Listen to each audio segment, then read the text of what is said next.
Bueno, ojalá no tan.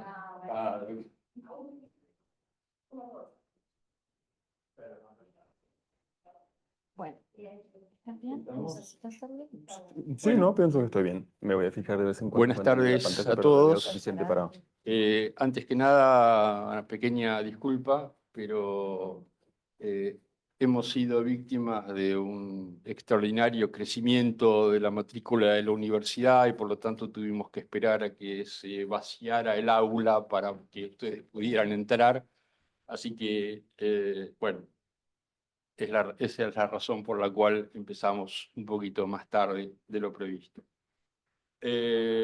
Bueno, bienvenidos a todos. Muchas gracias por estar aquí. Y sobre todo querríamos agradecerles por participar en esta primera actividad de la Cátedra Francia del 2024. Por supuesto, también queremos agradecerle a Tomás Legón por haber aceptado nuestra invitación. La Cátedra Francia, como algunos de ustedes saben, es el resultado de una iniciativa común entre la Embajada de Francia, el Instituto Franco-Argentino, el Centro Franco-Argentino, cuya directora está aquí presente, Juliette Dumont, y la Universidad de Tela.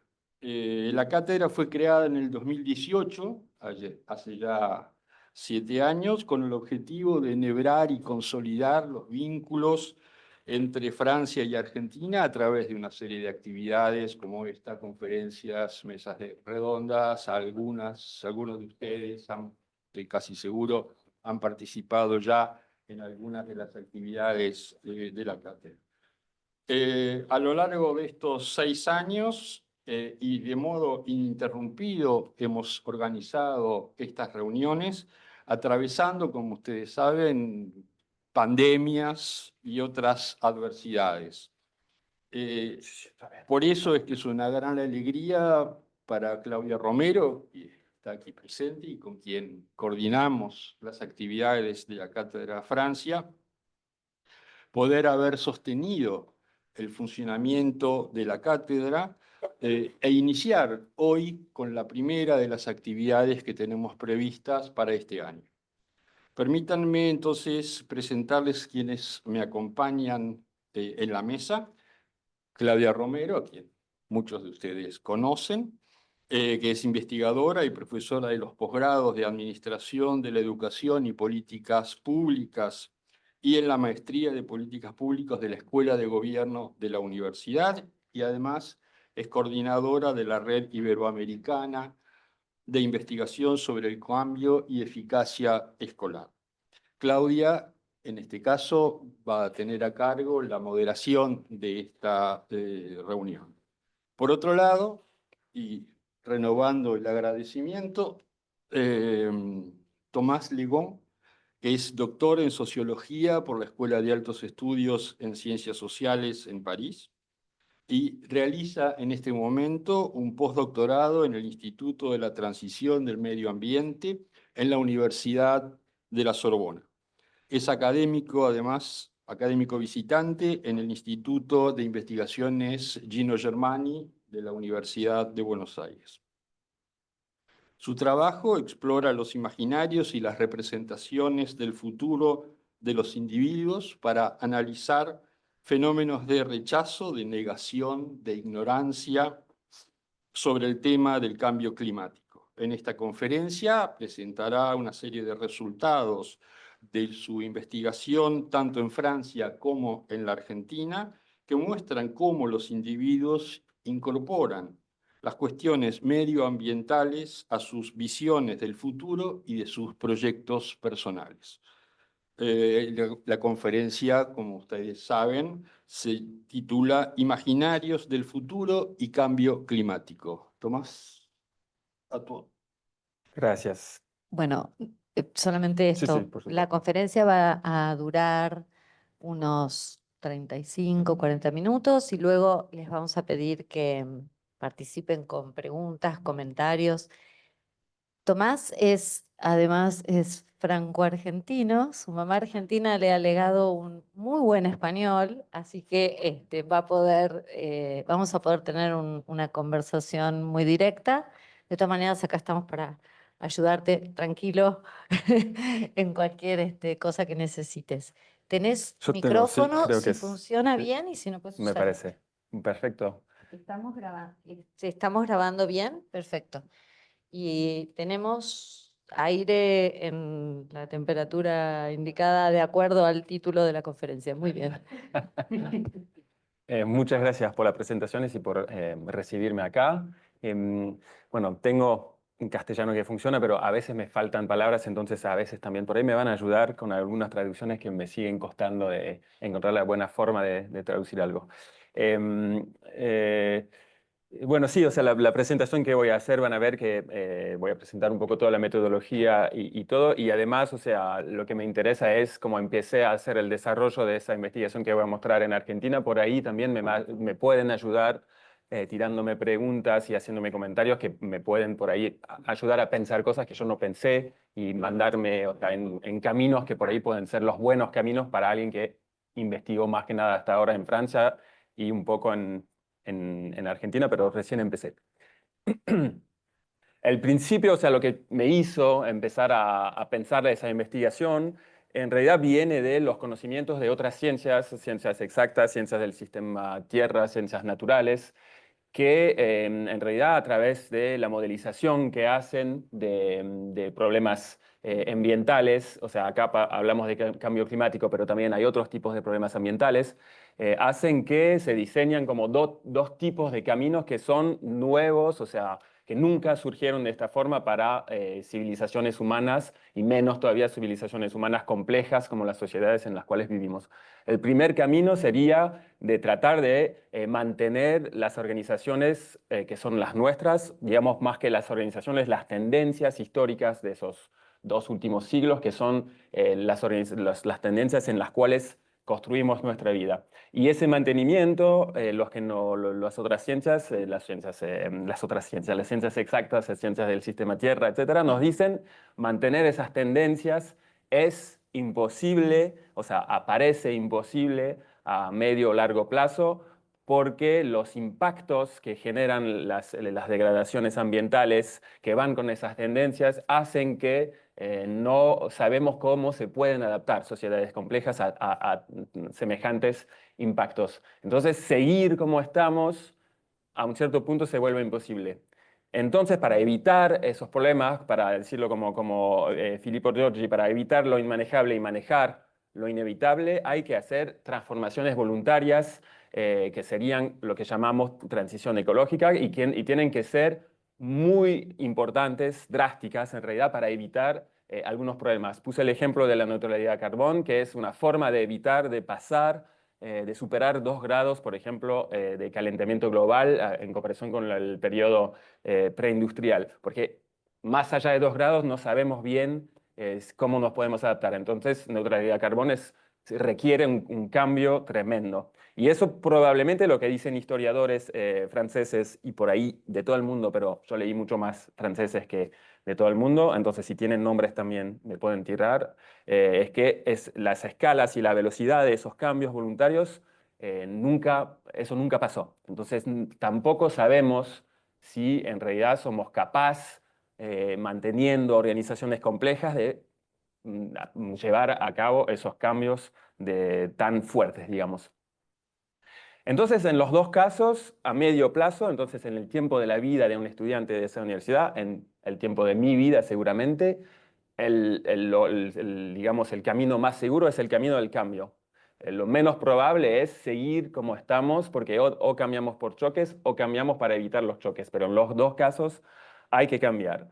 Y eso para un sociólogo, por supuesto, para ciencias sociales en general, genera una pregunta que es, si ya tenemos esas ideas que vienen de ciencias exactas a través de la modelización, que también es, digamos, un invento científico bastante reciente y que depende de capacidades tecnológicas nuevas, ¿cómo nos representamos esa situación? O sea, ¿cómo nos podemos proyectar en un mundo que no va a seguir siendo la continuidad del mundo en el cual nacimos? En el tiempo de nuestra vida vamos a tener que hacer cambios drásticos o vivir cambios drásticos de tendencias en las cuales nos construimos, nos socializamos. Entonces eso es una pregunta gigante de cierta forma, y eso fue como la base de por qué quise hacer la investigación. También haciendo entrevistas, voy a mostrar un poco cómo las hago, me da la impresión a veces de hacer como archivos para futuros historiadores, un poco de cómo en ese momento que podíamos creer que las cosas iban a seguir como estaban, pero sabíamos al mismo tiempo que no podían seguir, cómo veíamos las cosas. Y es como hacer archivos mientras podemos, de cierta forma. Entonces, para futuros historiadores, si quieren, les voy a dejar archivos de eso. En color azul puse así preguntas que tengo en comparación con lo que conozco de mi investigación y preguntas que tengo hacia hacer la misma investigación en Argentina, que sería, por ejemplo, ahí de cómo, de qué surge comparando, digamos, norte global y sur global, para decirlo muy rápido, y una perspectiva postcolonialista o neocolonialista de esas preguntas que, por supuesto, como yo trabajaba hasta hace poco solamente en Francia, son preguntas que no eran como muy estructurantes, pero sí voy comparando los dos países. Por supuesto, son preguntas de justicia ambiental, geopolítica, de cómo eso se conecta con límites planetarios que son los mismos para todo el mundo. Todo eso son preguntas también algo nuevas, y por ahí en el tiempo de las discusiones podemos charlar también de eso si tienen como recomendaciones, comentarios, preguntas hacia eso. Voy a ir muy rápido en eso, solo para hacer como warnings en eso. O sea, hay varias escalas para tratar de llegar con respuestas a la pregunta que hice. Respuestas muy a una escala muy macro, como de pensar sociedades modernas, antropólogos hacen eso, o sociedades capitalistas, o sea, de un tipo de filosofía social que se puede agarrar a través de la historia, de la antropología, de la filosofía. Escalas más como meso, digamos, estudiando organizaciones políticas, instituciones, empresas, digamos, organizaciones grandes. Yo trabajo a una escala micro, que sería trabajar al nivel de los individuos y de los modos de vida de los individuos. Eso no quiere decir que solo miro una escala. O sea, todas las escalas son, por supuesto, interdependientes. O sea, somos individuos que vivimos en una sociedad capitalista, entonces eso tiene efectos sobre nuestras vidas, y también somos socializados como individuos capitalistas, por ejemplo. Y eso funciona a través de instituciones, empresas, etc. Entonces, todas esas escalas son interdependientes. Es muy difícil de estudiar todo al mismo tiempo, entonces hay investigadores que trabajan sobre escalas macro o meso, y yo trabajo sobre la escala micro, digamos. Eso tampoco quiere decir que me intereso a como prácticas ecologistas, como comportamiento verde, ecorresponsabilidad, o de olvidar por ahí que los individuos están en estructuras sociales. O sea, trabajar sobre individuos no quiere decir que es solo mirar como prácticas ecológicas, o que no es depolitizar el problema, pero como voy a tratar de mostrarlo, hay todas preguntas específicas de trabajar sobre individuos. Si vengo a como, digamos, ideas de concepto y de método, si queremos saber un poco como los individuos que yo llamaría ordinarios, o sea, no solamente individuos que están en luchas territoriales, por ejemplo, militantes, o gente que está en partidos políticos ecologistas o en asociaciones. Si queremos saber cómo esa gente se relaciona con problemas ambientales, tenemos datos que vienen de métodos desde los años 70 más o menos en Estados Unidos y ahora en todo el planeta, que son encuestas por cuestionarios en los cuales preguntamos a la gente directamente qué piensan de esos problemas, de anotarse entre una escala de 1 sobre 7 del miedo que les da, etc. Esos estudios son a la vez indispensables, pero tienen limitaciones. Esas limitaciones vienen del hecho que hacemos el estudio hablando directamente del medio ambiente, entonces eso viene con un sesgo de encuadro del tema, y viene del hecho que ponemos los individuos en un contexto en el cual piensan en el problema de forma general, o sea, no se piensan en general qué pienso de los problemas ambientales, y les ponen en una posición muy reflexiva, se dice así, ¿no? Que piensan así, como fuera de todo contexto práctico. Eso hace que, de lo que sabemos desde mucho tiempo, desde los años 70, es que la gente en todas sus encuestas, en mayoría, depende un poco de los momentos de los países, pero dicen que sí, creen que los problemas son reales, creen que son productos de actividades humanas y que son graves al nivel que pueden ser catastróficos. Por ejemplo, si vemos, eso es un estudio muy reciente que hubo en no me acuerdo cuántos países, pero muchos países, de eso, digamos, de una encuesta de sensibilidad ambiental, y vemos, por ejemplo, que en Argentina hay algo como entre 60 y 70% de la gente que sí... No lo estamos viendo. Perdón, sí, yo estoy cambiando acá. Que sí, en Argentina hay como entre 60 y 70% de la gente que aceptaría dar un porcentaje, 1% de su sueldo para ayudar, contribuir a combatir el cambio climático. Y hay más del 90% de la gente que dice que la gente debería combatir el cambio climático y que el gobierno debería hacer más. Si yo hablo con gente acá en Argentina y que les pregunto, ¿a vos te parece que la gente quiere dar de su plata para el cambio climático? La gente me dice, no, ni un pedo. Bueno, de cierta forma, ¿cómo puede ser que vemos que en encuestas así, sí la gente dice eso y que pensamos que la gente no piensa eso? O sea, ¿nos estamos equivocando? Bueno, de mi punto de vista, sí y no. O sea, que la gente piensa eso de forma sincera, pero también puede pensar otra cosa. Eso viene lo podemos pensar a través de una sociología que viene de Bernard Leir y de otros investigadores que arrancó en Lyon, en Francia, con la idea que somos seres múltiples, tenemos socializaciones múltiples que hacen que podemos creer, tenemos disposiciones a creer cosas distintas que pueden ser opuestas incluso entre ellas. Y que por ahí esas disposiciones múltiples las actualizamos, las usamos en contextos prácticos distintos, entonces no nos damos cuenta que somos tan múltiples porque somos adaptados a distintos contextos prácticos. Y entonces yo llegué con esa hipótesis que puede ser que creemos cosas distintas y opuestas en el mismo tema, que sería cómo el cambio climático puede afectar el futuro. Sí lo creemos y a la vez no lo creemos. Es una forma de decir como Jean-Pierre Dupuy, ¿por qué, cómo puede ser que no creemos lo que sabemos? Sabemos que es cierto y de cierta forma no lo creemos.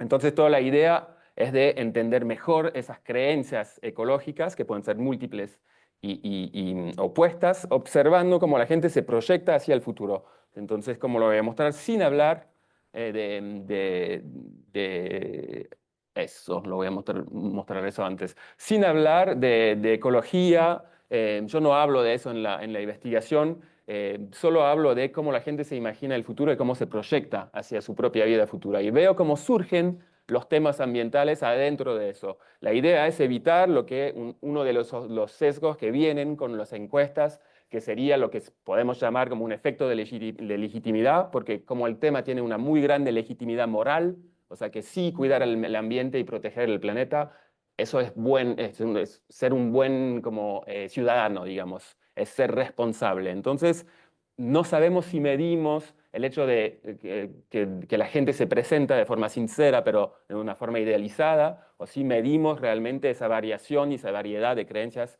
ecológicas. Entonces, evitar de llegar con el tema es evitar ese sesgo. Entonces, de la manera que recluto a la gente, trato de evitar eso. Y también, en el método de las entrevistas, la idea es de usar esas 3 escalas para medir la creencia ecológica. Más vamos digamos, las flechas hasta el contrario, más las creencias ecológicas van a salir porque salen de forma fácil. Si les pregunto, por ejemplo, sin hablar del tema, pero ¿cómo piensan, cómo se imaginan el planeta Tierra en 2100? Entonces ahí estamos en un mundo en general, estamos a largo plazo y pensamos el planeta de todo el mundo. Ahí mucha gente me va a decir, por ahí va a estar todo mal con el cambio climático, etc. Pero si hablamos de qué van a hacer para sus próximas vacaciones, o sea que ahí estamos en corto plazo, en un contexto práctico, las vacaciones y de la vida de ustedes,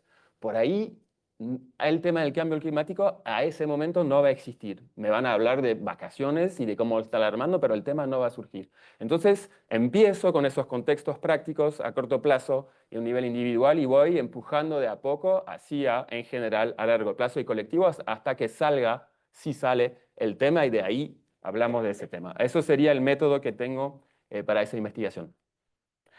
Muy rápido, entonces, hasta ahora 58 entrevistas en Francia realizadas así, y estoy haciendo en Argentina 16, tengo 16 hasta ahora y contactos. Si llego hasta 25 entrevistas estará bien porque lo hice de forma un poco precipitada, pero ya es mejor que nada.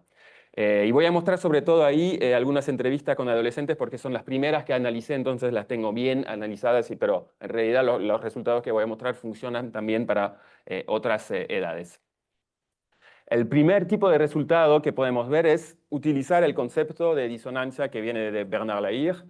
No sé en qué, creo que el libro está traducido, que es La cultura de los individuos, en el cual lo pueden encontrar y es muy bien explicado con prácticas culturales, sirve totalmente para hacer eso. Y el primer esfuerzo que podemos tratar de hacer con ese concepto es distinguir mecanismos cognitivos a través de los cuales los individuos agarran los problemas ambientales y piensan los problemas ambientales. El primero sería como no creer, ser escéptico, porque creemos otro sistema causal. Bueno, el presidente de ese país, por ejemplo, es un buen representante de no creer que existe y creer en otra cosa.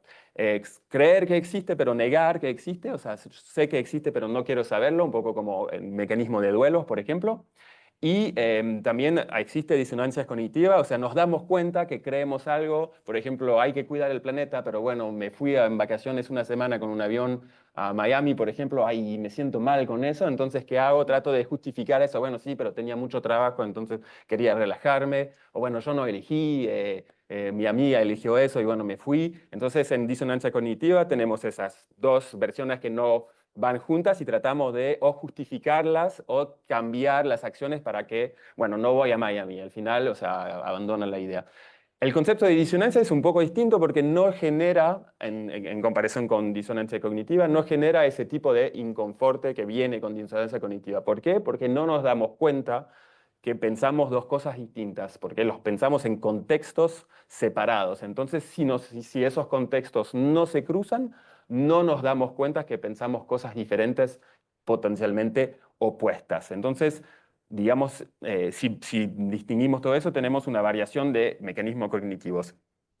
En las entrevistas la idea es, yo trato de hacer variar esos contextos cognitivos, hablando de, como decía, por ejemplo, las próximas vacaciones y cambiando de manera de pensar en el futuro, es como poner los encuestados en momentos en los cuales piensan de forma distinta a lo que podría ser el futuro. Y veo en cuál contexto se conectan esos temas ambientales. Entonces ahí no es solo disonancia entre actitud y prácticas, que ya vemos al nivel de las encuestas, o sea, si la gente es mucho más sensible que actúa al respecto del tema, pero también ahí vemos que hay disonancias entre creencias y creencias, ser sensible y no ser sensible al mismo tiempo. Y lo vemos yo lo veo en todas las entrevistas hasta ahora, pero de forma más o menos fuerte, o sea, hay individuos que lo tienen, digamos, mucho menos y otros que para quienes es muy, muy fuerte. Eh, el mundo académico es un mundo en el cual lo podemos medir siempre, o sea, que porque hay mucha gente que lo tiene muy claro eso, incluso por ejemplo, yo estaba también invitado en un laboratorio de climatología y sonografía y la gente sabe muy bien de todo eso, pero incluso así sigue como proyectándose en un mundo académico que va a seguir igual como el de hoy, que como lo vimos, es imposible. O sea, ¿cómo se puede quedar ese mundo así incambiado en un mundo que va a cambiar? Muy poco probable.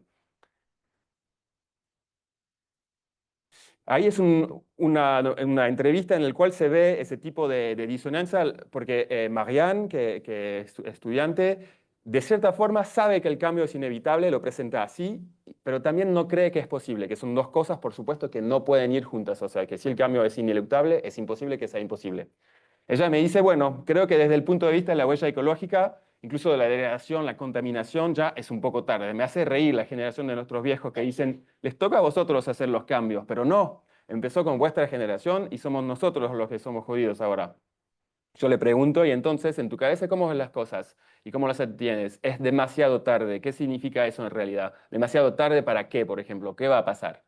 Creo que hemos llegado a una especie de punto de no retorno, en el sentido que hemos avanzado demasiado. Por ejemplo, si realmente quisiéramos que las cosas se calmaran, dejaríamos de consumir tanto, de volar, usar menos combustibles fósiles, menos minería, haríamos menos barcos moviendo carga, las actividades comerciales se paralizarían.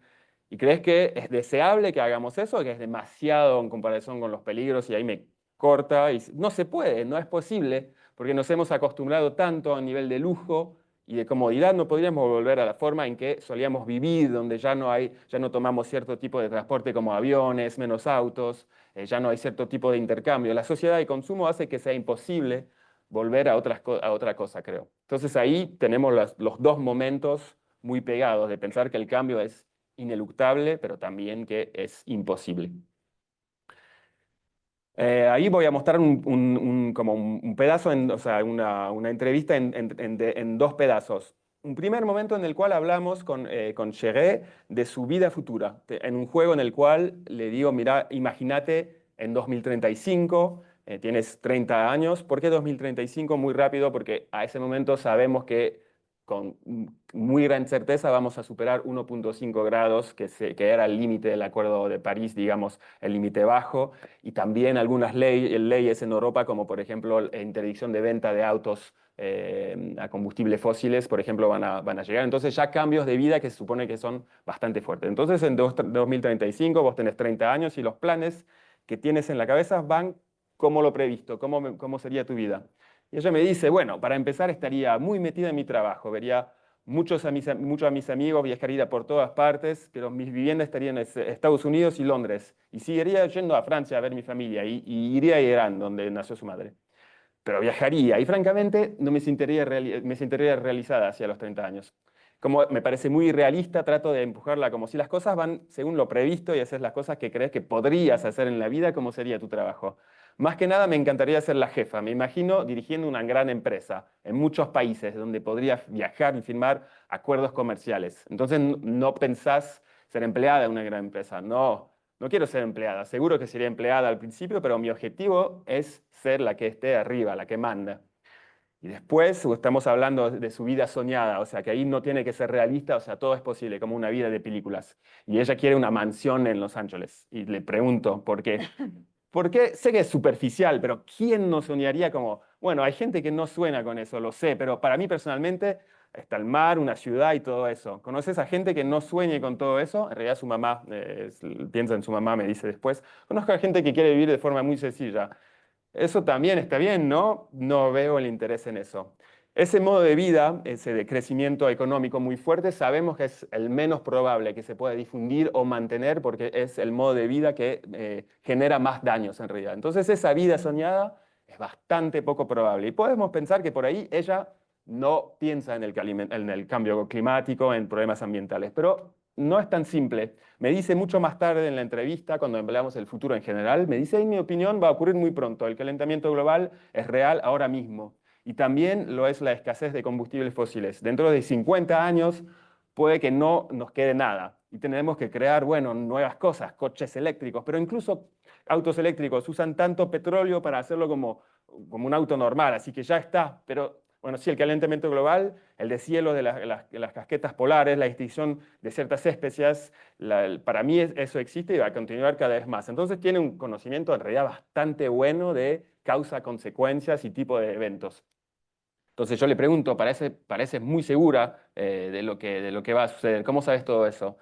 Y eso lo aprendimos en el colegio. Hicimos un taller que explica cómo desde que existen los humanos, lo que tenemos hoy, cómo ha cambiado todo en el sentido que los combustibles fósiles han destruido nuestro mundo, entre comillas, porque destruye el aire, destruye lo que hay en el agua, destruye muchas cosas. Hoy en día, bueno, los peces pobrecitos y bueno, provoca guerras, problemas territoriales, así que fue interesante. Yo le pregunto, ¿es algo que te asusta?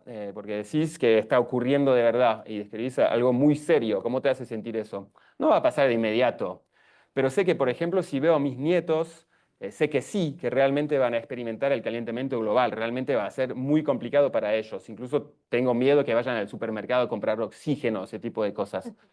Por supuesto, en 2050 es muy poco tiempo después de 2035, o sea, que ella se puede imaginar esa vida de working girls successful con empresas y al mismo tiempo imaginar que sus nietos, que es una forma de imaginar un futuro que no es la continuación del presente, sus nietos es como otro mundo, que ellos van a vivir en un mundo imposible. En realidad, en 2050 ella va a ser totalmente, o sea, si la experiencia de vida sigue como hoy, va a ser en vida y le quedará bastante tiempo. Entonces, si eso pasa, ella lo va a experimentar también tan bien y puede ser que su empresa no vaya tan bien si no hay más nada, digamos.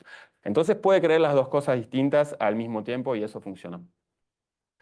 En los otros resultados que puedo dar son algunas condiciones sociales que hacen posibles ciertos niveles de creencias ecológicas, más o menos fuertes, digamos. Eso no quiere decir que la gente que no cree son gente que tiene una responsabilidad moral que está mal. El tema es medir la creencia, no quiere decir medir digamos un buen comportamiento ecológico. Las dos cosas no tienen nada que ver. De todas las condiciones sociales no voy a mostrar todo, pero hay lo que se llamaría disposiciones incorporadas. Por ejemplo, la relación con tiempo más o menos planificadora o presentista, ascetismo o hedonismo, la disposición del care, de cuidar a los demás, por ejemplo, que es una disposición más femenina que masculina hoy en día. Todas esas disposiciones que vienen con socializaciones tienen efecto, pero también la posición que tiene la persona en una trayectoria intergeneracional, o sea, por ejemplo, el camino que va de los abuelos hasta la persona con quien hablo, o sea, del tipo de trabajo que hicieron, de cómo armaron una vida más o menos estable económicamente. Puse una expresión en francés que sería mettre la daronne à l'abri, no sé bien cómo traducirla, como dar un hogar a mi vieja, que viene a la vez de una canción de rap, pero que es una forma de decir muy común, o sea, de proteger a la mamá.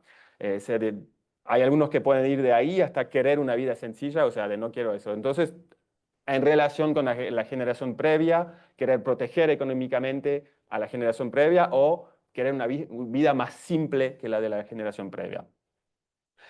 Muy grande importancia la precariedad en la manera de proyectarse hacia el futuro, eso lo sabemos desde los años 60 con Bourdieu que estudia Algeria, no se dice Algeria, no me acuerdo cómo se dice acá, Algeria. Argelia, hay que mezclar letras. Entonces, más precario alguien, más difícil de armar proyectos, como se hablan proyectos, por ejemplo, en la escuela, entonces más difícil de pensar un tiempo calculado con que tiene eso, digamos, en mente.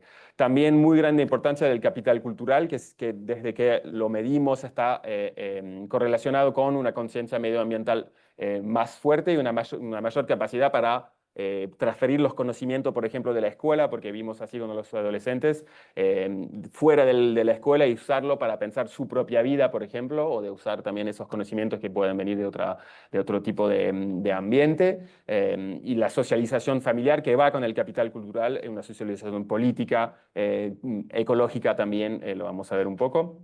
Y al final también contextos específicos de la vida actual del encuestado. Por ejemplo, hice una entrevista con un arquitecto argentino que me contó como en un viaje su hermana mucho más involucrada que en el temas ambientales, él no le interesaba para nada, le dijo, che, ¿me puedes cuidar mi compost, por favor? O sea, que tenía con gusanitos, y él no entendía, o sea, ¿qué tengo que hacer? Y tenía que cuidar los gusanitos, y cuando entendió cómo funcionaba el compost, era como, pero es increíble, o sea, en realidad las cosas van juntas, y empezó a leer cosas, y bueno, o sea, que eso fue una fuente para empezar a pensar de forma distinta lo que sería basura, comida y ecología. Entonces se apasionó para permacultura y ahora tiene planes de vida con permacultura. Por supuesto, sin la hermana que tiene ya ese pensamientos y el compost y el viaje, todo eso por ahí no surge, incluso con las otras condiciones de posibilidades. Puse entonces en Argentina, pero por ahí lo dejo para la conclusión eso. Y podemos ver, eso va a ser como la última parte de la presentación. ¿Me queda un poco de tiempo o no? Sí. Dos, digamos, casos, dos adolescentes distintos que representan digamos, una suma de esas condiciones sociales de posibilidad. Sohan, por ejemplo, que vive en París, los dos tienen 17. Él tiene una madre trabajadora social bastante pobre que está sola, o sea, el papá ya no está, él es guardia de seguridad, pero no está más en la familia. Y él no le gusta mucho la escuela, le cuesta, tiene malas notas, y como vamos a ver, él en su trayectoria, su idea es cuidar a su madre y darle la estabilidad económica que ella nunca tuvo. Entonces me dice, mi vieja quiere que estudie. Cuando era chico me decía que seas piloto de avión sería genial, ¿viste? Pero ahora cuando vea que estoy ingresando dinero y que le voy a dar plata, cambiará de opinión. Es más, le voy a pagar 200 euros al mes de alquiler en julio, porque él empezó a hacer como un comercio, compra ropa y la vende en Vinted y gana plata así. Y yo le pregunto, ¿por qué quieres darle dinero para el alquiler? ¿Cuál es tu idea al respecto? ¿Sabes lo que significa eso? Mettre la daronne à l'abri. Por algunas personas es un poco una broma todo eso, pero para mí es un poco obligatorio, ¿viste? ¿Y sientes que dependes de vos hacerlo? Por supuesto, porque veo que mis dos hermanas mayores no hacen nada para dar un respaldo a nuestra vieja. Hace un mes mi madre me dijo, cuento contigo, insiste. ¿Eso te presiona o cómo te sentís al respecto? No, me gusta, porque lo tengo todo planeado en mi cabeza, me gusta mucho. Eso es una muy buena forma de ver lo que es un destino social, o sea, ahí es muy explícito la mamá que le dice, yo confío en ti para cumplir la tarea que te di de, o sea, estabilizar la economía familiar y darme un respaldo. Y a él, como se agarra a ese destino social y feliz con eso. Y me dice un poco después, me cuenta de su familia, me dice, tengo un primo, es muy bueno. Cuando tenía 23 o 24 años era el mejor vendedor de Francia de operadores telefónicos. Y hace poco armó una empresa de construcción, es la casa y es subvencionado por el Estado. Así que saca beneficio de eso. Yo le pregunto, así que el negocio consiste en encontrar clientes, ponerlos en contactos con comerciantes y sacar plata del dinero del sistema, tal cual. ¿Y tu primo pensó que era una buena idea porque quería aislar edificio o era simplemente una oportunidad para ganar dinero? Ahí es perfecto porque para tratar de salvarnos, adaptarnos a los cambios climáticos y para tratar de mitigar emisiones, vamos a tener que aislar casas. Si hay subsidios es porque tenemos que aislar casas en realidad. Entonces, de cierta forma, podemos pensar, su primo está trabajando hacia un mundo que se va a adaptar y que va a mitigar emisiones. Yo tengo la hipótesis que no lo hace por eso, entonces por eso la pregunta, pero la pongo muy claro. Y él le hace reír. Uno se levanta una mañana y dice, sí, dale, voy a aislar casas. En realidad hay gente que se dice eso, pero gente que tiene, digamos eso, una creencia ecológica más fuerte. ¿Te parece una idea divertida? Sí, claro que es para ganar dinero. Y un poco más tarde en la entrevista me dice, antes de leer un libro que era como cómo hacerse rico, digamos. Antes pensaba en términos de, sí, ponele, tendré 2.000, 3.000 euros al mes. ¿Te parecía bien? Sí, no me parecía tan mal 3.000 y además soy joven, no tengo el alquiler, así que 3.000 para mí no está mal, ¿me entiendes? Excepto que cuando vi ese libro pensé, bueno, la meta es el millón mínimo. O sea, no piensa más en términos de sueldo, piensa en términos de capital, o sea, el ser capitalista en vez de ser empleado. Y me dice un poco más tarde todavía, lo del clima es una locura, como que hay que hacer algo enseguida. Hace 6 meses me dije algo, bueno, no lo pensé mucho, pero bueno.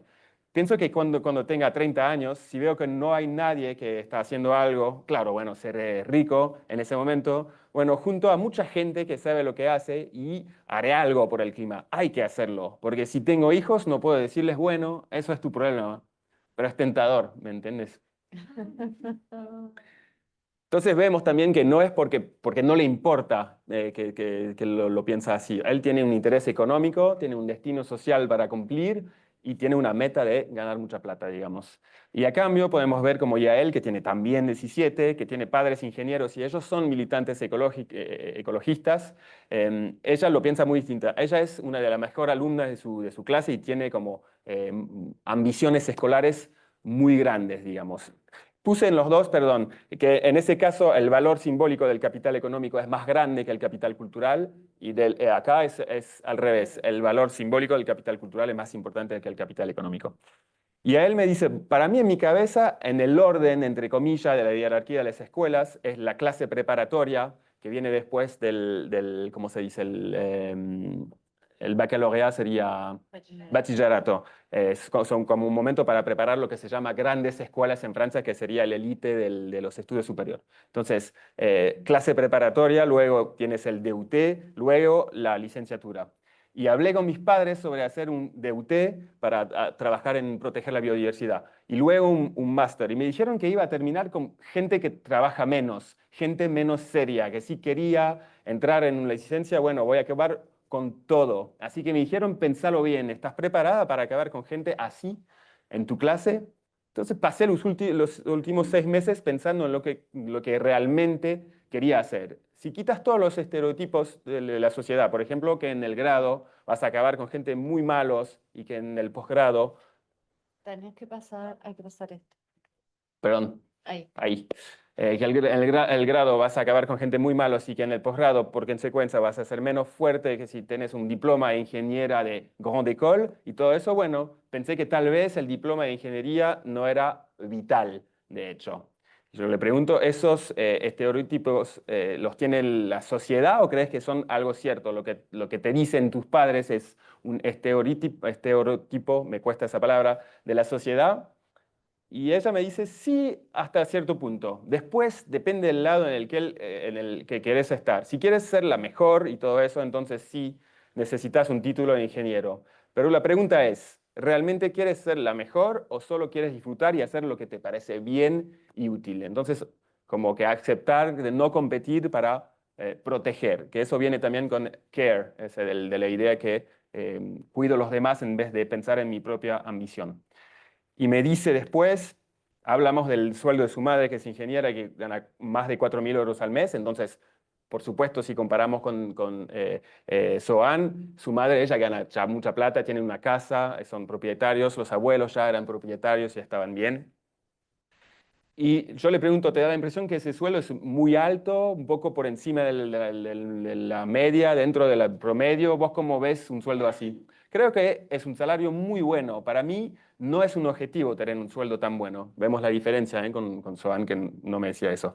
Si me da un sueldo de 2.000 euros al mes, bueno, me pareciera bien. Quiero una vida sencilla. No tengo planes tipo tener una casa grande en la ciudad con jardín, un auto bonito y todo eso. Quiere decir como ellos, o sea, lo que acabas de describir son cosas que tienen tus padres, ¿no es cierto? El auto bonito no, tenemos un Dacia, pero el resto sí. ¿Y tus padres tienen algo, o sea, opinan algo? O sea, ¿se los dijiste como 2.000 euros es suficiente para mí? No creo que sea necesario ganar tanto. Sí, por ejemplo, el objetivo de tener un título de ingeniera es para conseguir un buen trabajo, bien pagado y luego tener una vida cómoda. Y yo les dije que, de hecho, eso no es un criterio para mí, para tener una buena vida. Siempre vi a mi vieja laburar mucho y nunca entendí bien su trabajo. Me cuenta que dirige equipos para comprobar calidad de productos y los clientes están satisfechos. A mí no me da ganas de hacer esto todos los días. No tiene ningún sentido. Me sentiría un poco como caminando en el vacío y haciendo algo que no sirve, no ayuda en la sociedad o para la naturaleza. No serviría de nada cuando debería ser útil. Ella no tiene que dar un respaldo a su vieja porque ese trabajo ya está como hecho. Incluso ella sabe que tiene como redes de seguridad económica. Entonces puede pensar que puede abandonar una cierta ambición económica de su vida y siguiendo más como un sentimiento del care, dedicarse a cuidar, ser útil a los demás y a la naturaleza y cuidar los demás en vez de pensar a su propio crecimiento. Entonces ahí vemos como un conjunto de condiciones sociales de posibilidad que hacen que la creencia ecológica de Yael se expresa mucho más fuerte que la de Sohan, incluso pensando que Sohan no es que no le importa, o sea, como lo vimos, sí cree todo eso, solo hay creencias más fuertes que se van imponiendo cuando piensa en lo que sería una buena vida para él. Si concluimos con algunas cosas que pueden ser como, que pueden conectar también con cómo pensamos la situación en Argentina, digamos, podemos ver que nuestras relaciones ordinarias, o sea, las nuestras a cada uno en realidad, con los problemas medioambientales, o sea, la forma con la cual pensamos en eso, las formas como los conectamos a nuestra propia vida, son potencialmente un obstáculo para lo que sería la transición ecológica, que es el objetivo, digamos, de mi investigación, es entender mejor obstáculos a la transición ecológica. Una vez que los entendemos de forma colectiva, de sociedad, políticamente, podemos pensar las cosas distintos. En debates públicos, cuando hay esos debates de cómo se pueden armar cambios, hay mucho enfoque sobre el hecho que usando las encuestas, los debates surgen con la idea que la gente quiere cambio. El artículo ese que mandé de André y Hall del 2024, en realidad muestra también eso, que la gente piensa siempre que los demás no están tan involucrados como ellos, pero en realidad todo el mundo quiere cambio. Entonces, también cuando hubo los chaleques amarillos en Francia, la idea era, no son antiambientalistas, si les preguntamos qué quieren, quieren cambio ambientalista. Pero en saber eso no nos ayuda a saber por qué entonces seguimos pensando vidas y armando vidas que no pueden existir en el siglo XXI. Entonces ahí vemos que teniendo en cuenta con el método distinto, esa disonancia, hacerla visible también nos permite entender que sí queremos cambios y al mismo tiempo queremos resistir al cambio, queremos otras vidas que no van con el cambio. Por ejemplo, en Bariloche me interesaba mucho el hecho de que haya gente. Hice una entrevista con un albañil que era una vida muy humilde y su plan de vida era para salirse del problema económico permanente que tiene, era como sabe construir casas, poder comprarse un terreno barato, armar su propia casa, algo súper sencillo, armar después una casa un poco mejor y hacer un alquiler turístico, porque ve que en Bariloche la gente que puede hacer alquiler turístico son la gente que no sufren demasiado de las crisis económicas. Entonces, el modelo económico de su vida dependería del turismo, en realidad. En Bariloche el turismo depende parcialmente, digamos, de la nieve, en invierno con esquí, y de aviones que permiten a extranjeros de venir a gastar plata extranjera en Bariloche. Esas dos cosas en realidad son amenazadas por lo que mostré al principio, la nieve por los impactos directos, que sabemos que en un lugar en realidad que no es tan alto como el Cerro Catedral donde hay el centro de esquí, nieve va a llegar a faltar demasiado, de forma demasiado seguida para que el modelo económico pueda alcanzarlo. Y si queremos mitigar emisiones vamos a tener que volar menos, porque en realidad no tenemos soluciones tecnológicas para hacer que los aviones no emitan tanto. Entonces, de cierta forma, el modelo económico de esa persona está amenazado desde ahora. O sea, si pone toda su plata en esa inversión, esa plata no la va a tener para otra cosa y las decisiones de hoy pueden ser un problema de mañana para él, de cierta forma. No es su culpa, no es responsable él de la situación. O sea, que no es porque él está mal actuando y debería pensarlo mejor. No es eso la conclusión. Pero eso hace que, igual así, él puede creer que los problemas son reales y armar una vida que le va a hacer, que le va a complicar más tarde cuando, por ejemplo, el turismo, que es probable, nadie lo sabe exactamente, pero si usamos modelizaciones, es probable que Bariloche en las próximas décadas no tenga tanto ingreso del turismo por esas dos situaciones. Y de ahí, por supuesto, si pensamos que la precariedad, el valor simbólico del capital económico, si lo comparamos con capital cultural, eso hacen surgir preguntas que me parecen específicas a la situación argentina y a la situación argentina presente. O sea, precariedad económica es lo que define más o menos la situación económica en Argentina desde casi 50 años, que es casi histórico. O sea, si comparamos con otros países, el hecho de que sea una precariedad permanente es histórica, digamos, en funcionamientos económicos a niveles de países. Y por supuesto esa precariedad me parece imposible que no tenga efectos sobre la gente que vive en el país. O sea, no lo sé todavía, pero me parece que la gente que vive en el país está socializada de forma estructuralizada, digamos, con esa precariedad. Entonces, si eso hace que es difícil pensar en largo plazo, si eso hace que el primer objetivo es querer estabilizar la vida económica, la suya y por ahí de las generaciones previas que no lograron estabilizarse, por ejemplo, por supuesto lo puede hacer más difícil de abandonar sueños, proyectos que consisten en salir adelante con el significado de estabilizarse económicamente.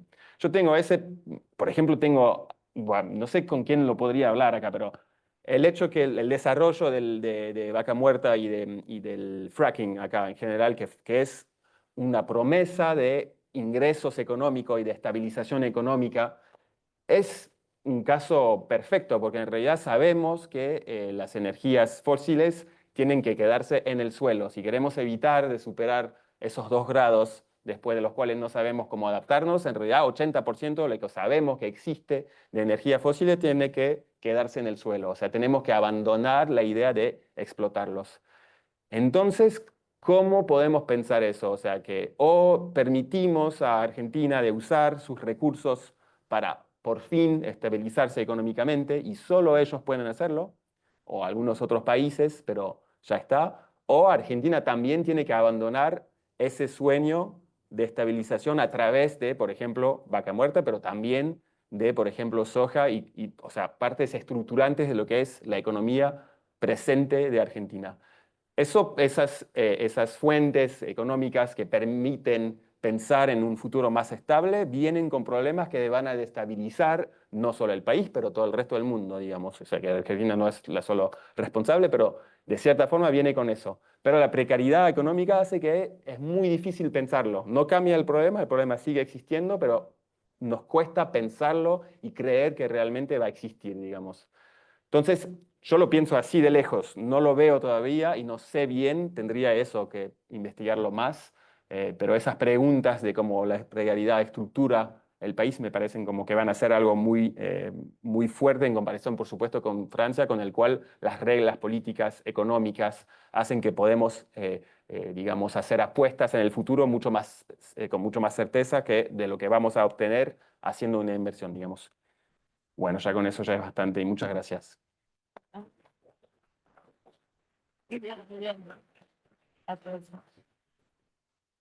Bueno, muy bien. Estamos abiertos a comentarios y preguntas. Yo arranco con un comentario. Em, bueno, muy interesante, la verdad, tu investigación y muy bueno el énfasis con el que nos trajiste las entrevistas. Pensaba que en realidad tu investigación también es una investigación sobre la percepción del tiempo, ¿no? El tiempo. Las preguntas son sobre el futuro, sobre...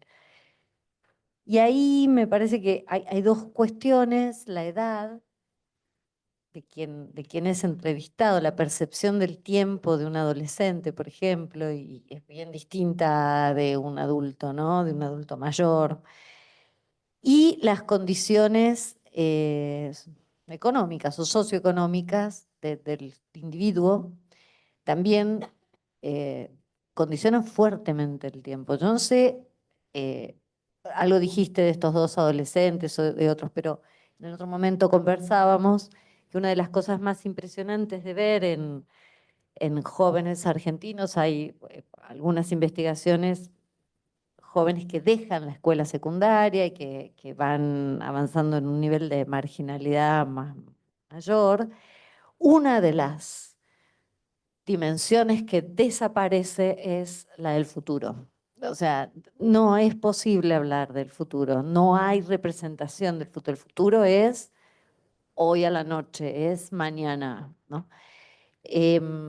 Me parece que podría ser interesante un ejercicio así, y no estoy hablando de casos de indigencia, simplemente sectores pobres que dejaron la escuela, chicos que dejan la escuela y que pueden vivir en un barrio, digamos, de los márgenes de la ciudad, pero sería interesante ver eso, ¿no? ¿Qué pasa allí donde no hay futuro, todo es corto plazo, Eso. cortísimo plazo? Entonces, ¿cómo funcionaría ahí, si funciona o no, si algo pueden decir del futuro? Eso por un lado. Y también pensaba como comentario esto último que decías, que bueno, yo no sabía que, por ejemplo, que los fósiles se tienen que quedar donde están. Con lo cual, creo que acabas de liquidar uno de los proyectos en los que asentamos el futuro, que es Vaca Muerta. Digo, en el relato Claro. vos le preguntás a personas, a individuos, pero si vos preguntaras a un país, bueno, ¿cómo piensan salir a la Argentina de la decadencia, suponiendo que tuviéramos un presidente que cree en esto y demás? Seguramente te hablarían de Vaca Muerta, Ujú. ¿no? Claro, entonces ahí también podría uno pensar en la disonancia presente entre lo que es el proyecto de país, un proyecto de futuro de un país, y estas creencias o saberes, algo así. Claro. No tenés nada, podés no contestar nada, pero... Sí, sí, o sí. sí, sí, sí, sí. El caso que vos plantás, por ejemplo, de poder hacer entrevista con jóvenes que están como, digamos, en ese margen, metodológicamente, o sea, se puede, siempre es más difícil, porque alcanzar esas personas, convencer de que pasen un tiempo para charlar de todo eso, siempre es más difícil que con, por ejemplo, con Yael, mujeres que están bien en la escuela, que ellas pueden ser súper, en realidad, voluntarias para hablar. Entonces, la primera parte que es difícil es poder reclutar adolescentes así, que en Francia sé cómo hacerlo, acá me cuesta más, tengo algunas pistas ahora para poder hacerlo, pero voy a ver si funciona o no. Si gente acá quiere ayudarme a reclutar gente, me pueden ayudar, les explico después cómo hacer, trabajando de intermediarios para hacer que gente me den como testimonio de vidas distintas, digamos. Lo que sí sabemos, digamos, que en esos casos claramente si tratamos de hablar de proyectos, en realidad es lo que pasa en la escuela. O sea, cuando la escuela les pregunta, bueno, ¿cuál es tu proyecto? Vamos a hablar de tu proyecto. No lo logran porque no hay proyectos. Y el hecho de pensar en una mente de proyectos, que es como con un plan de decido ahora de hacer algo, un esfuerzo para obtener mañana otra cosa que me va a permitir invertir en algo, etcétera, que es en una relación al tiempo que es característica del capitalismo moderno, un tiempo calculado, digamos, digamos, ese tiempo del proyecto no existe. Lo que sí puede existir son futuros soñados, o sea, de cuál sería una buena vida, por ejemplo. ¿Qué sería una vida que sí me daría ganas de vivir? Algo que por ahí no pienso que lo voy a vivir, porque me parece muy lejano todo, porque eso pienso en mañana, pero ideas de lo que sería un futuro mejor, eso puede existir. No pasa por la forma del proyecto, pero pasa por la forma del sueño. Y en eso no invento mucha cosa porque, otra vez, Bourdieu ya lo mostraba en los años 60, que los sueños existían donde no existían los proyectos. Entonces, que el futuro existe en una forma de sueño y no de una forma de un proyecto. Entonces, eso lo sabíamos y claramente existe acá también, incluso con gente que tienen problemas económicos, que pude hacer algunas entrevistas con gente bastante, en condiciones económicas bastante difíciles, y los sueños siguen existiendo, incluso cuando parecen de cierta forma absurdos y la gente sabe que son de cierta forma absurdos, o sea, que no me dicen lo voy a lograr, o sea, me dicen, no sé, o sea, por ahí, nunca va a llegar, pero eso sería tan bueno, por ejemplo, eso sería realmente como, eso sería una buena vida. Entonces, hay que encontrar formas,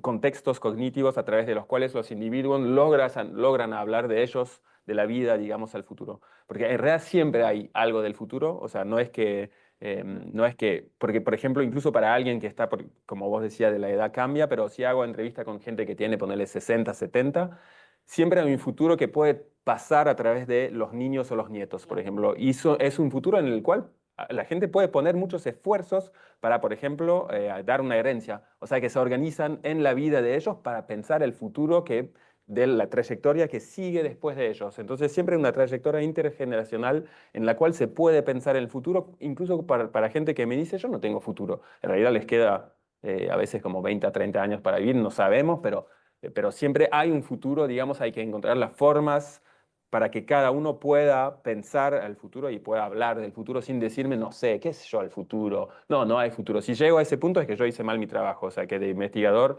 no logré encontrar, digamos, las puertas para que la gente pueda hablar. Entonces, no es siempre, o sea, no es siempre fácil y seguramente hay varias entrevistas que hice que no logré encontrar bien las puertas, pero sé que esas puertas existen y que logré de vez en cuando alcanzarlas. Em, Eso, y bueno, sí, vaca muerte, o sea, pueden chequear el dato, dije 80%, estoy casi seguro, pero por ahí me estoy equivocando, pero digamos la gran mayoría de las reservas probadas de combustibles fósiles, si quemamos esas ya estamos, o sea, podemos cerrar la puerta, bajar la cortina y ya está, o sea, no hay que quemarlas, o sea, si queremos evitar los problemas, no hay que quemarlas. Entonces, no quiere decir, podemos elegir, o sea, que vaca muerte otra vez siga y que los sueños sigan.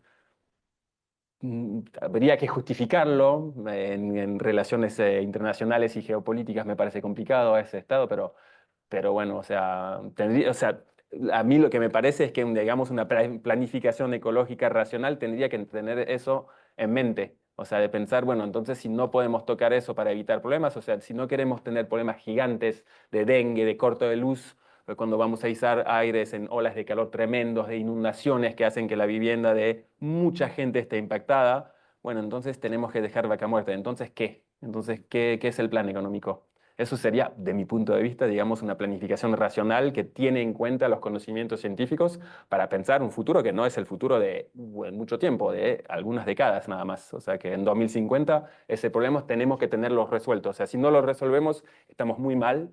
Si lo tenemos resuelto, es mañana. O sea, que tenemos que pensarlo desde ahorita. Sí, ¿cómo no? Muy acertado. Perdón, vos sos De estudiante ciencias sociales. de aquí, pero Me parece muy acertado lo que decís, sobre todo de las inundaciones y del dengue, porque creo que nos hicimos esta idea de que todavía no llegó la crisis climática y de que es muy lejana, sobre todo, no por generalizar, yo hablo desde la experiencia personal, a mí no me tocan mucho las inundaciones, no me toca mucho el dengue, puedo comprar off, vivo en Belgrano, no me toca mucho la inundación. Pero, pero Se dedica al como- contrabando. sí. Pero Creo que no queremos aceptar que la crisis climática ya está tocando a un montón de gente y es mucho más cercana de lo que creemos. No nos tenemos que ir mucho más lejos que pocos kilómetros alrededor de donde estamos para entender que la crisis climática arruina vida de gente completamente y arruina la trayectoria futura de un montón de gente, como vos decís. Pero igualmente seguimos pensando que es una cuestión, obvio que hay un problema infraestructural en Buenos Aires, en Argentina, en el AMBA, en lo que fuese, obviamente, pero no queremos aceptar que no es normal, que no es, bueno, normal, no es un proceso, Una fatalidad, un poco como... claro, como que vemos el dengue y decimos, bueno, se va a ir, no aceptamos que es una, no sé, endemia, ¿cómo lo categorizamos? sí, no sé si es endémico ahora, pero sí. Sí, pero Epidemia, ¿no? No. bueno, claro. Y además está el tema de que cuando toca a las provincias del norte no se nos mueve un pelo, pero cuando toca a Buenos Aires sí. Pasa lo mismo con las inundaciones. Yo siento que no es hasta que nos toca a nosotros, que digamos, estamos más acomodados, cuando nos empieza a tocar ahí vamos a decir, esto es la crisis climática. Pero no nos damos cuenta de que a nivel ciudad, provincia, país, mundo, ya toca un montón de gente. Y nos cuesta aceptar eso, pero como que pasa todo el tiempo, claramente. Si la guerra fuera acá, no como sería de otra manera, es obvio. Pero de la misma manera que nos cuesta pensar en la guerra en Medio Oriente, nos cuesta entender que la crisis climática ya está acá, yo creo. Entonces, al presidente, yo creo que si el presidente fuera no sé, de la Villa 31, entendería que la inundación no es normal, no sé. De cierta forma parece súper lógico, pero sabemos también por encuestas que la gente que fue impactado directamente por eventos extremos, em, poco tiempo después del evento, sí tiene, bueno, metodológicamente no es perfecto, por supuesto, como lo dije, pero hay digamos, una correlación entre vivir un impacto extremo y creer un poco más que es cierto, pero solo a corto plazo. Y después, como si haces la encuesta un año después, ya están en el mismo nivel que los demás, porque todavía nos podemos adaptar y reponernos de esas situaciones. Por ejemplo, el COVID fue, o sea, sí, o sea, la origen todavía no es totalmente clara, pero lo más probable es que sea, digamos, transmitido por un animal. Y eso viene de otro problema ambiental que tenemos, que es la forma que convivimos con biodiversidad. Eso tuvo efectos tremendos, nos cambió la vida de forma directa a todo el mundo, pero un año después ya estábamos como más o menos no lo pensamos más y ya está como, ya casi desapareció. En realidad sigue siendo muy fuerte, pero ya desapareció. Entonces, incluso cuando no nos toca, por ahí no es suficiente para pensarlo, porque el dengue tocó todo el mundo y mucha gente por ahí no tuvo off durante por el momento, un momento. Y ahí vemos también que dependemos para adaptarnos y para protegernos de funcionamientos sociales complejos. El off no se produce de forma mágica. O sea, nuestra protección, la red de electricidad que me permite tener aire y no sufrir demasiado en la ola de calor, no se produce de forma mágica. Eso viene hay una cadena logística, necesita gente, necesita inversión, necesita recursos. Todo eso no cae así del cielo. Y eso más se va a poner el mundo complicado, más esos sistemas complejos van a ser amenazados. O sea, la red eléctrica ya en Argentina, de lo que entiendo yo, está como al límite y en realidad en Francia también hubo momentos de miedo de blackout, por ejemplo, y eso, o sea, de cierta forma, el desafío va a ir más y más grande. Entonces, si nos protegemos del calor con aire, pero que cae la red de electricidad, no nos protegemos más, en realidad. O sea, que lo que cambia no es solo la ola de calor, es todo el sistema complejo social que usamos para vivir y protegernos y que nos permite por el momento cuando nos toca un impacto de poder reponerlos y volver a vivir como antes, en realidad, sin pensarlo. Entonces, no llegamos todavía al punto que incluso los impactos nos permiten pensar, bueno, entonces el mundo de mañana no va a ser la continuación del mundo de hoy. O sea, seguimos creyendo que a la vez sabemos que no es así y que creemos que es así, de cierta forma. Entonces, yo el consejo que puedo dar a todos los estudiantes también es, mientras uno puede armar una carrera, como qué sería una carrera profesional que sí puede existir en el mundo de mañana de forma racional. Tengo una pregunta. A ver, tenemos 1, 2, 3, 4. Bueno, vamos 5. Hacemos, sí, 2 preguntas y contestás, Pero porque sí, si no, no claro. nos va a dar tiempo. Sí. Pensaba en qué impacto,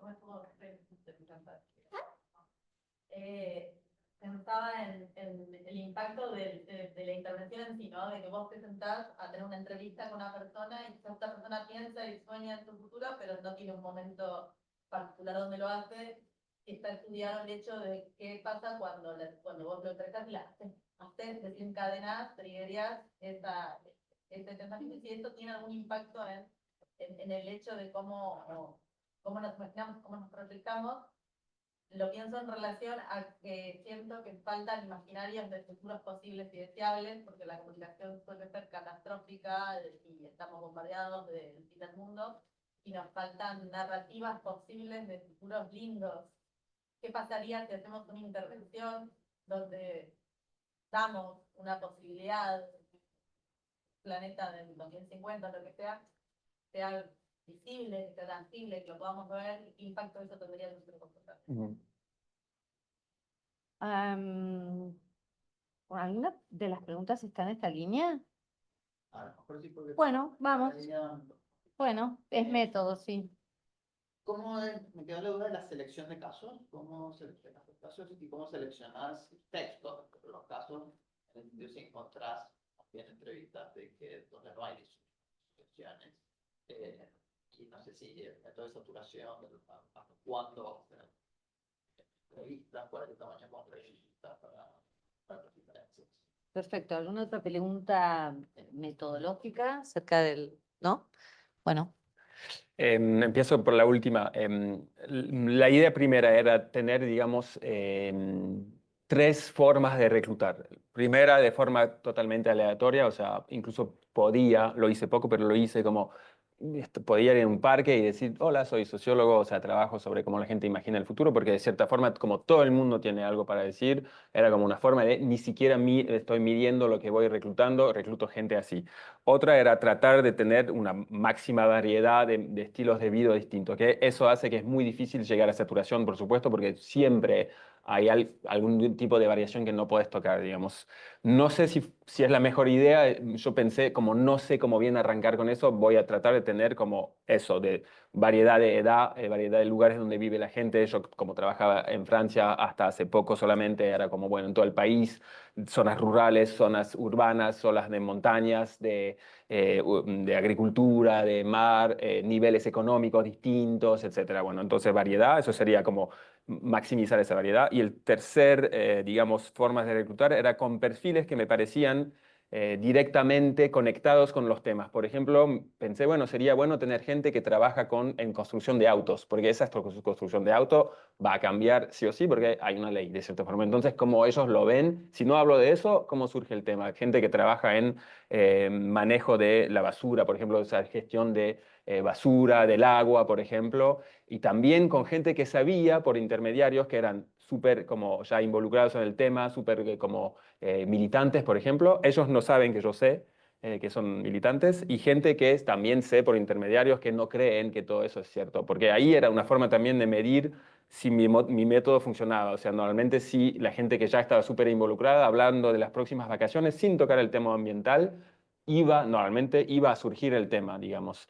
Entonces tenía como esos tipos de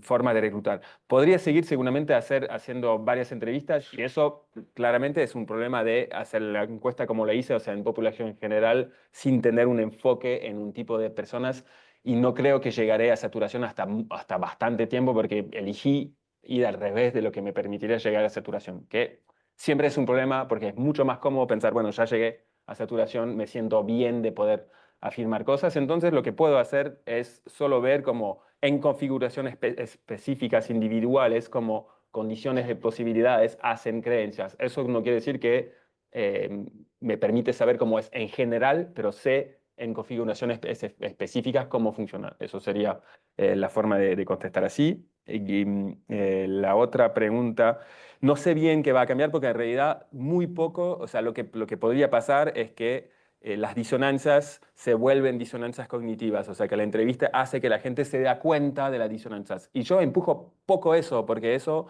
porque trato de hacer que la gente pueda ser lo más disonante posible.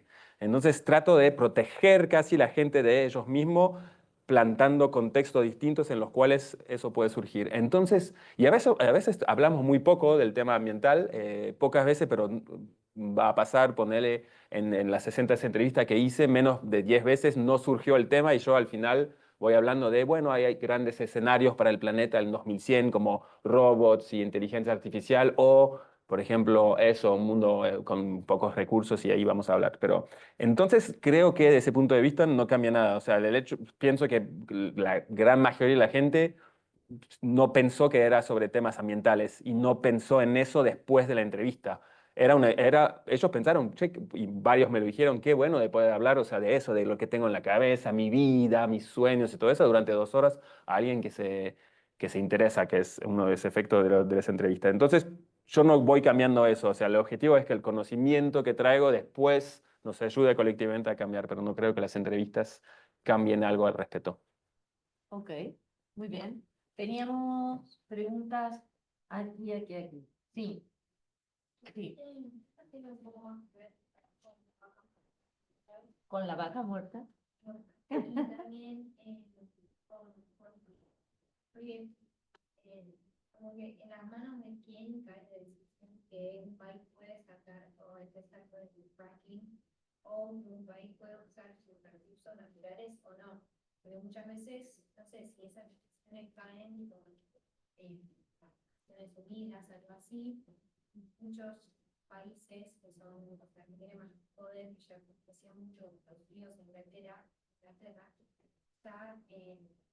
usaron todos sus recursos para usar, o sea, para llegar a donde están. En otros países más chicos están empezando a implementar así industria o cosas que sí, no, o sea, fomenta el cambio climático. Entonces, como que las manos de quién quedas esa decisión. Ahí me meto yo lo de la hipótesis que vos decías al final, creo, las primeras filminas de norte-sur o Ajá. esa lectura, Claro, que no, ahí no estamos apareció ahí, abordada. claro, Creo que estamos ahí ahí. está ahí, Y era un totalmente. punto que no Que se no abordó. tocamos. Ahora hacemos la otra ronda, ¿eh?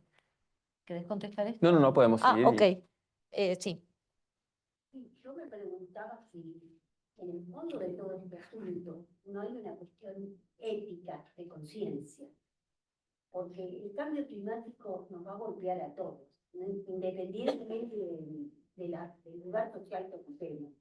Por supuesto, tal vez la gente que está con menos recursos lo va a sufrir más, pero va a golpear a todos los países y de la misma manera.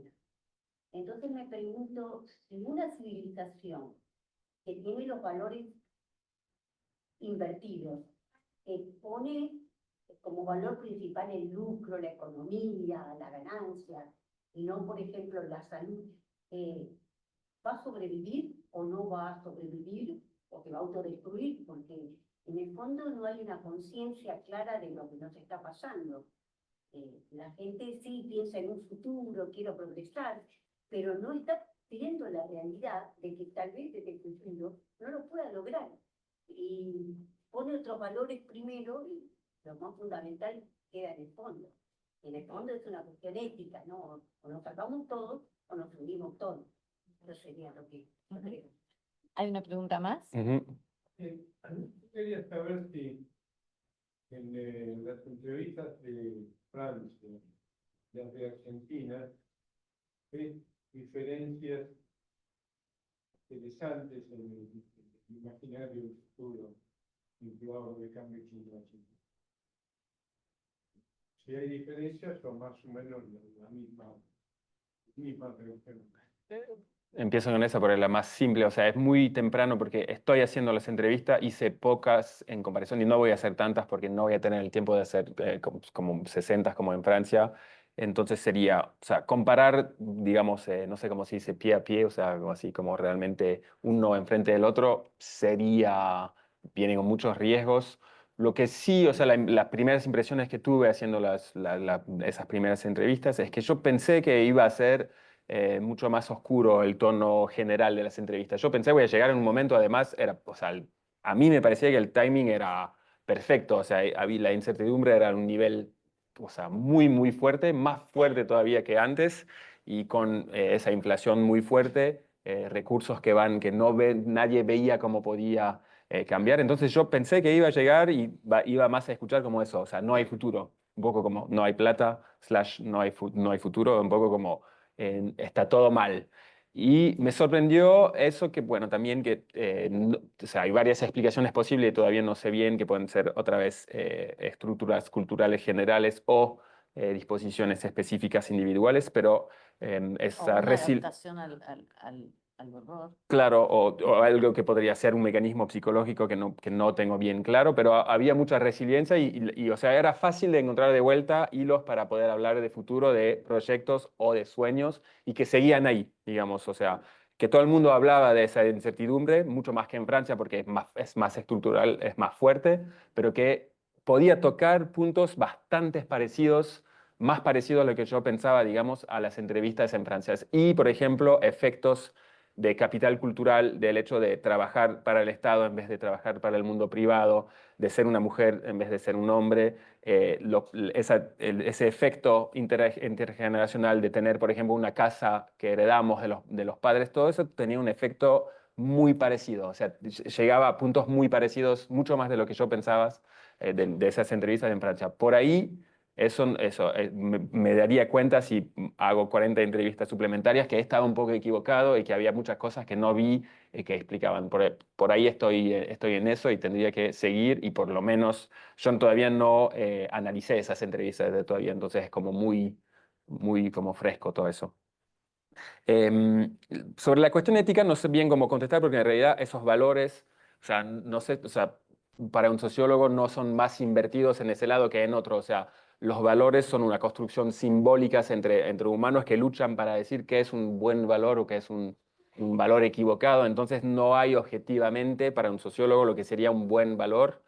Lo que sí podemos medir de forma objetiva sería, por ejemplo, si las condiciones para sobrevivir existen o no. Por ejemplo, bueno, para los corales en el mar en poco tiempo ya no van a existir, eso es objetivo. Que sea bien o mal no es el problema del sociólogo, de cierta forma. Entonces, no sé bien cómo contestar a eso. Lo que sí es que sabemos que estructuras competitivas que buscan digamos, a ganar una competición de crecimiento económico, generan más desgasto ecológico que otros tipos de organizaciones. Eso es bastante claro y fácil a comprobar. Si es bien o mal, no es mi problema. Mi problema es entender, digamos, relación entre estructuras sociales y degradación. O sea, sí, la pregunta que me parece súper importante es esa de norte-sur y vaca-muerte, ponele, porque a mí me parece súper evidente que si yo llego de Francia a Argentina y que digo, bueno, tienen que cerrar vaca-muerte, lo siento, es así. O sea, por supuesto, hay algo de injusticia muy fuerte porque los países, digamos, del norte global se desarrollaron con recursos además del sur que sacamos de tierra, que compilamos en, por ejemplo, edificios, rutas, en infraestructuras, en energía, y armamos vidas estables. O sea, si comparamos generaciones en familias o historias de países, también hay algo de eso. O sea, nosotros aseguramos en nuestro pasado estructuras estables, digamos.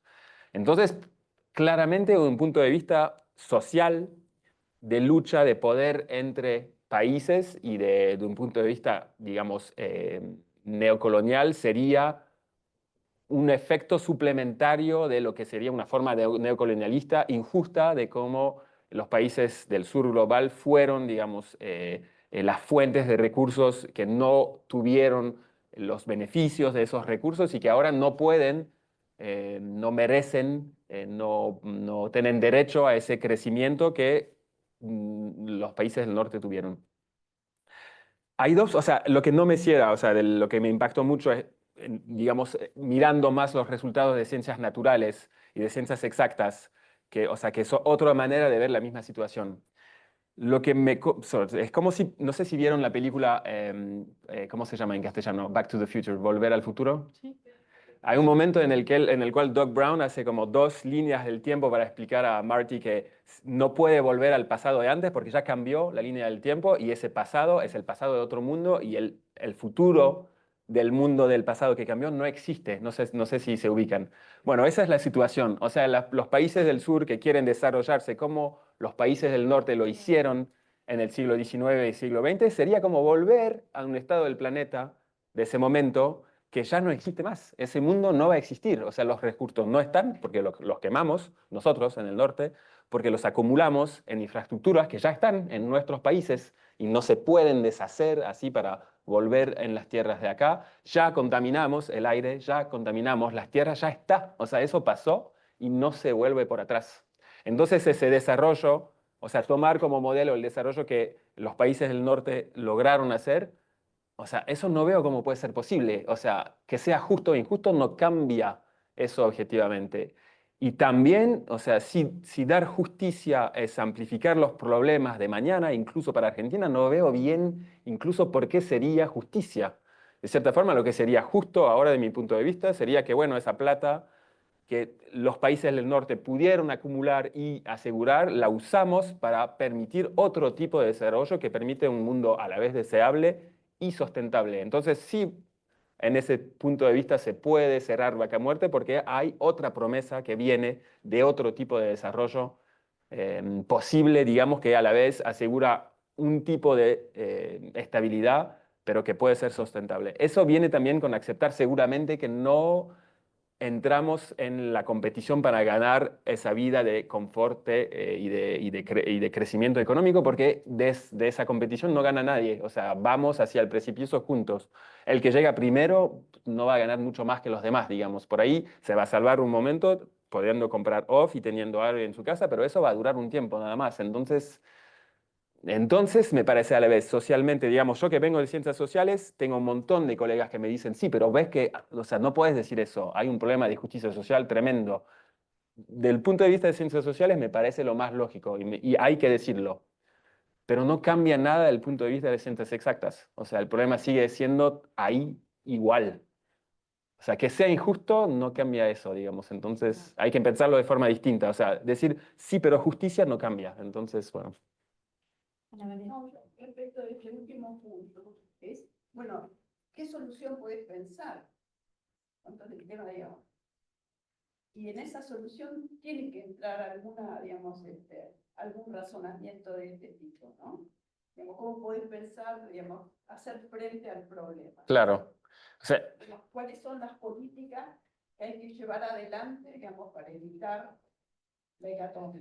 y si arrancamos del punto de vista de lo que, por ejemplo, bueno, punto uno, sin medir, digamos, eso en valores. Queremos asegurarnos las máximas chances posibles de estar en un estado de los ecosistemas que nos permiten vivir en buena salud, que es un buen puente de arranque porque lo podemos medir de cierta forma. Que todo el mundo, porque ponele que queremos justicia, que eso no es evidente, podemos querer un mundo injusto. Pero imaginemos que queremos que todo el mundo pueda vivir en buena salud, que eso viene con condiciones objetivas de los estados de los ecosistemas.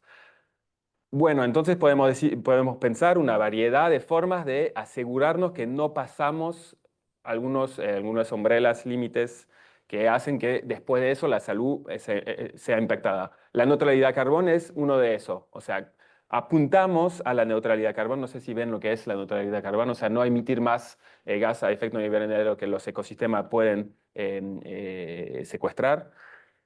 Si llegamos a ese punto, antes de 2050, eso nos asegura que no pasamos los 2 grados y eso nos permite pensar que nos podemos adaptar de forma colectiva. Entonces, todo eso, digamos, da solo el esqueleto con el cual podemos pensar, bueno, entonces con eso, ¿cuál tipos de políticas se pueden? Ya eliminamos toda una variación de políticas que no se pueden, porque en realidad quemar petróleo no va a lograr llegar a ese punto. Entonces, bueno, si no quemamos petróleo, ¿qué podemos hacer? Y de ahí empieza el debate político, de cierta forma. O sea, si nos ponemos de acuerdo sobre esos primeros puntos, que ya es algo difícil, digamos, pero si logramos llegar a ese punto, empieza el debate político de ahí, de bueno, entonces, ¿qué queremos? ¿A qué somos, cómo se dice, atajados? O sea, ¿qué nos parece importante que no queremos dejar, por ejemplo? Que sea, por ejemplo, buena salud, no sé, poder tener hijos, porque también por ahí eso no lo queremos dejar, tener tiempo libre para poder compartir con la gente que queremos, o sea, cosas que nos parecen importantes y nos podemos preguntar cómo mantenemos eso. Eso puede ir, por ejemplo, con menos energía que la que tenemos hoy, porque usamos mucha energía para hacer cosas que por ahí no nos importa mucho.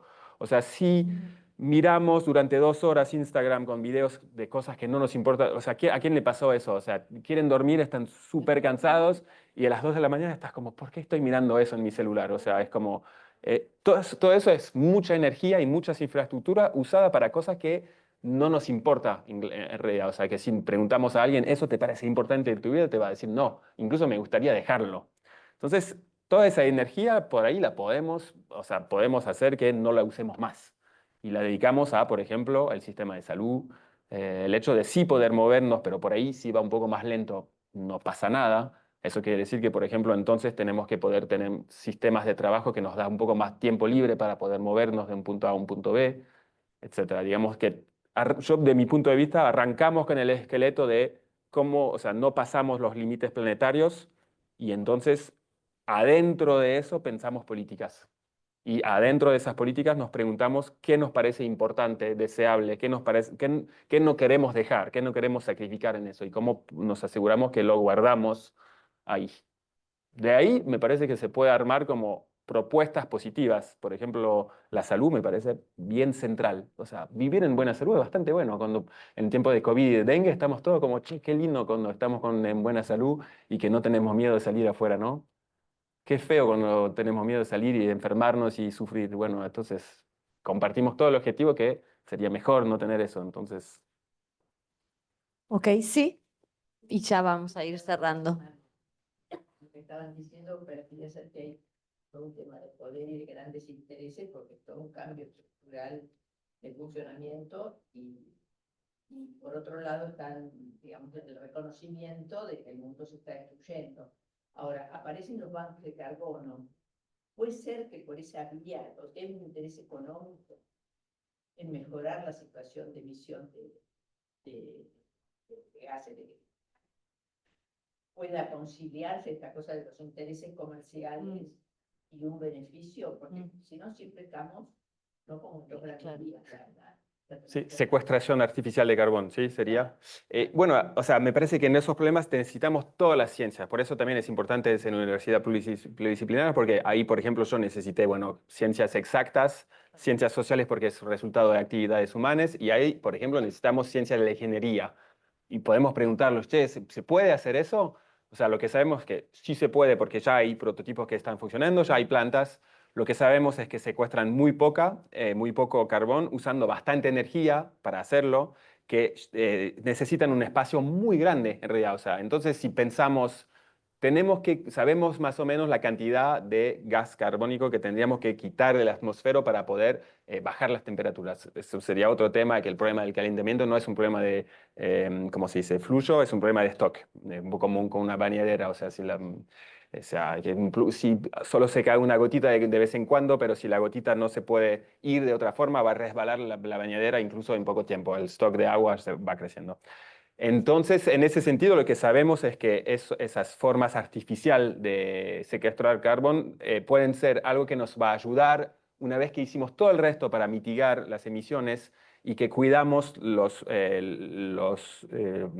pozos, no se dice pozos en castellano, no sé cómo se dice, lo que secuestra de forma natural el carbón, por ejemplo, vegetación y océanos.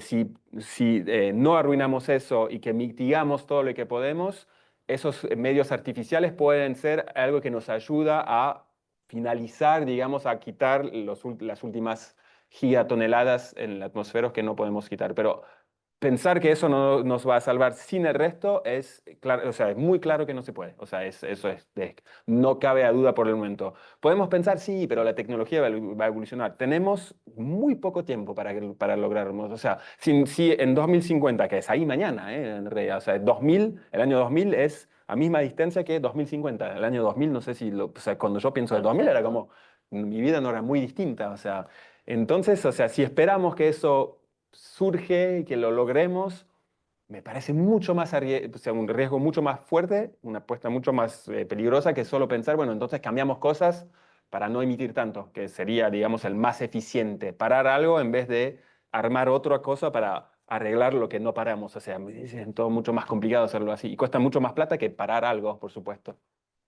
Y en parte pistas, cómo conviene comunicar sobre esto para llamar a la acción o para que tratemos de...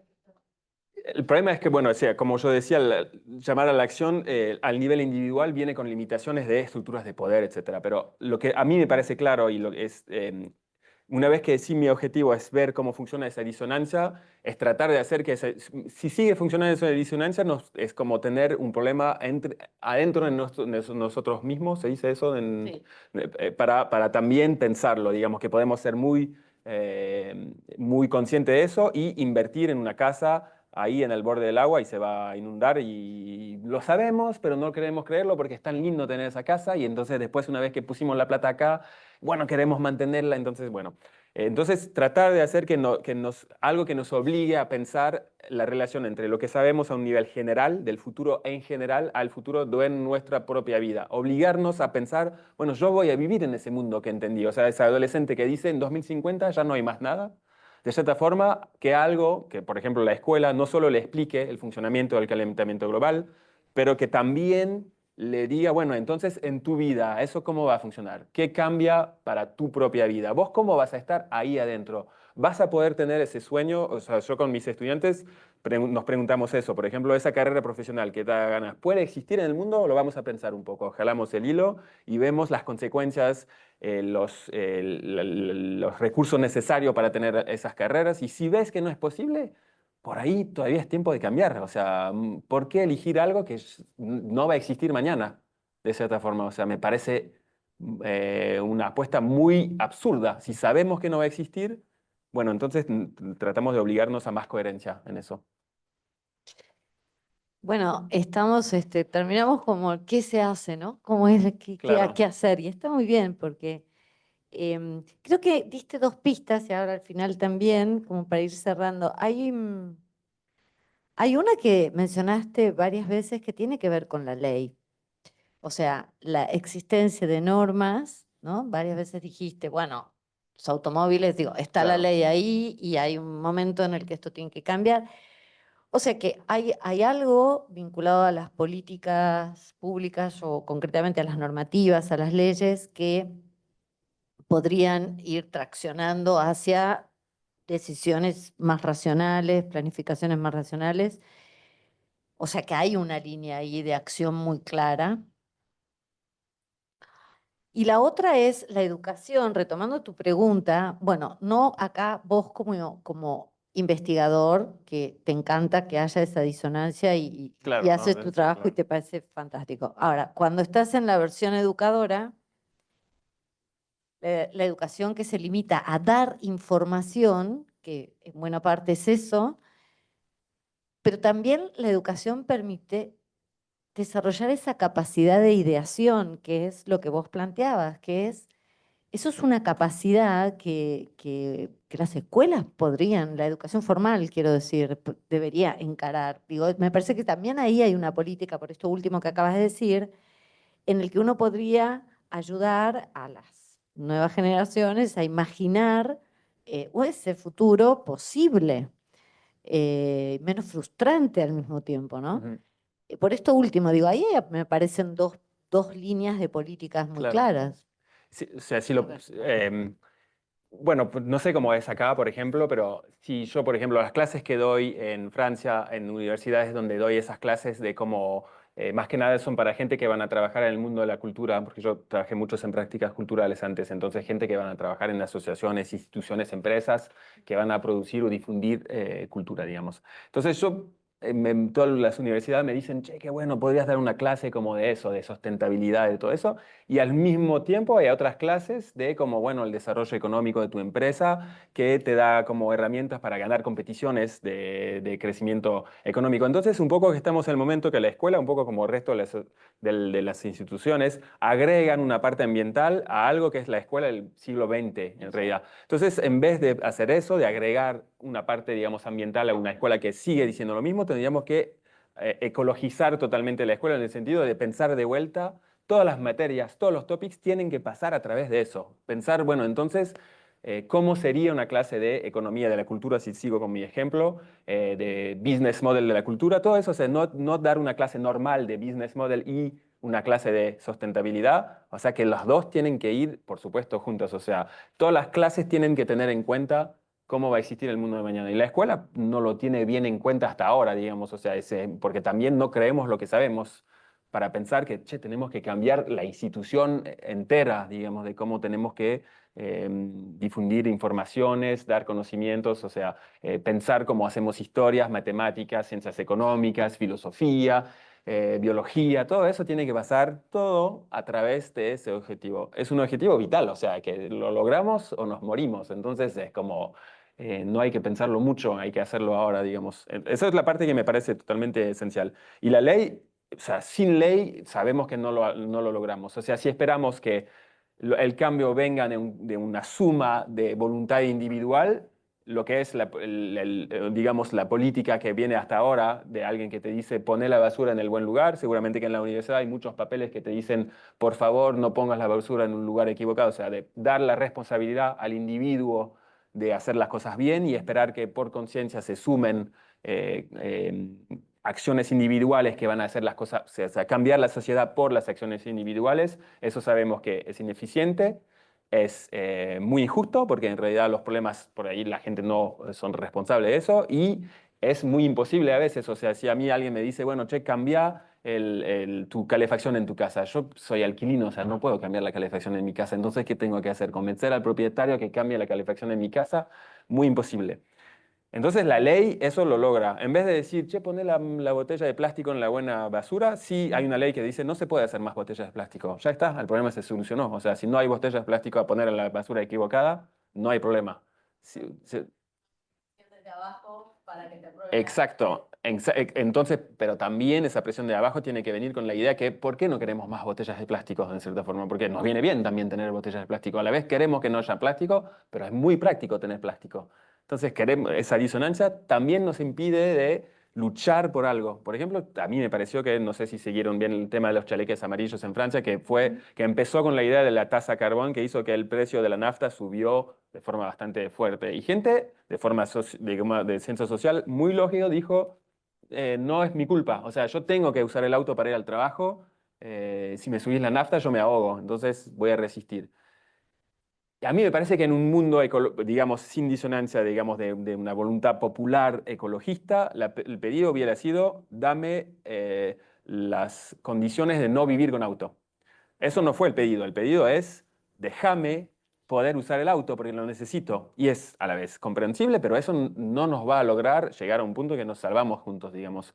Y por supuesto, esa presión no viene sola. Entonces, por eso también es importante trabajar a un nivel individual, porque esas narrativas personales, o sea, sí, los militantes políticos luchan para otro mundo porque tienen narrativas de otro mundo, tienen imágenes de lo que sería otro mundo deseable y esas imágenes les da ganas, fuerza, organización para luchar para otro mundo. Si no las tenemos, es muy difícil luchar para ese mundo. Decir, yo quiero no usar más mi auto, entonces dame bicisendas, bicis gratis, dame trenes en las cuales puedo poner mi bici, entonces no necesito el auto para todos los otros momentos y todo eso. Bueno, desde que no queremos ese mundo, es mucho más difícil luchar para ese mundo, claramente. A ver. Más el tema es planetario. Sigue la cosa. Acá está Darío, Ana María, Juliet. No, a mí. ¿Sí? No, yo sé que el problema no es que se trate de este país de esta ley, es un tema universal, es planetario. Claro.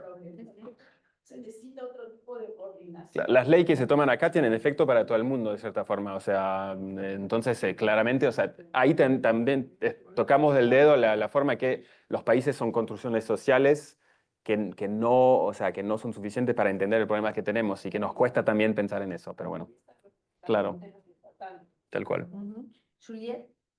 No, solo para escribimos antes de ir a tomar perdón, un filósofo que se llama Pierre Dabour, que trabaja sobre la noción de política de los comunes, o sea, pensar de otra manera la cuestión central de la propiedad privada y de lo que queremos cuidar juntos, que el Estado, que solo el Estado pueda cuidar. Entonces es todo un cambio también epistemológico, filosófico y político. Y alrededor de esta política de los comunes se puede construir construir colectivos más allá de los individuos. Y otra filósofa que incluimos en el Centro Franco es inspector, está desarrollando un trabajo. El seminario que hizo acá era titulado Son la democracia liberales, la ecología incompatibles. Porque la democracia liberal está fundamentada en los derechos de los individuos y las libertades individuales. La libertad individual es la libertad de poder moverse como uno quiera, de avión, de coche, de helicóptero, de jet ski. Tengo, es está muy presente en Argentina hoy, tengo la libertad de comunicar si quiero entrar, es mi libertad. Entonces, es toda una reflexión acerca de cómo nuestros sistemas políticos también es importante pensar a la escala de los individuos, de los sistemas políticos, hay que pensarlo a varias escalas. Y a mí como investigadora en historia, pero también como persona, súper angustiada, no sé si se dice acá el término eco-ansiedad. No, pero también Sí, se entiende.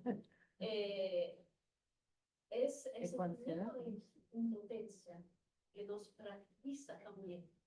Porque voy a, sí, yo pongo lo que chica de plástico en la altura, bueno, pues hago como puedo y todo, pero bueno, ¿qué hacemos? Y estas pistas de la filosofía no son solo tanto de intelectuales que piensan en sus bibliotecas y conexión con la realidad, que dan herramientas para pensar colectivamente, porque tenemos cada vez más dificultades para hacer. Cuando dices, pero los movimientos, hay movimientos, pero estamos con subjetividades neoliberales que piensan por los individuos. El neoliberalismo también es una utopía. Dice los derechos de los individuos, los derechos de los deseos de los individuos son lo más importante. Y el sistema neoliberal es, vamos a lograr que todos los individuos puedan satisfacer sus deseos, sus derechos individuales. Es una narrativa. ¿Qué tenemos como otra narrativa para este? Entonces, son cosas que hay que pensar también a nivel filosófico. Claro. Como individuos, porque dicen que ¿qué podemos dejar igualmente colectivamente? Como reflexiones que van más allá del tema ambiental. El tema ambiental, aunque el tema ambiental esté por todas partes. Y a mí también respuesta a las preguntas también de física.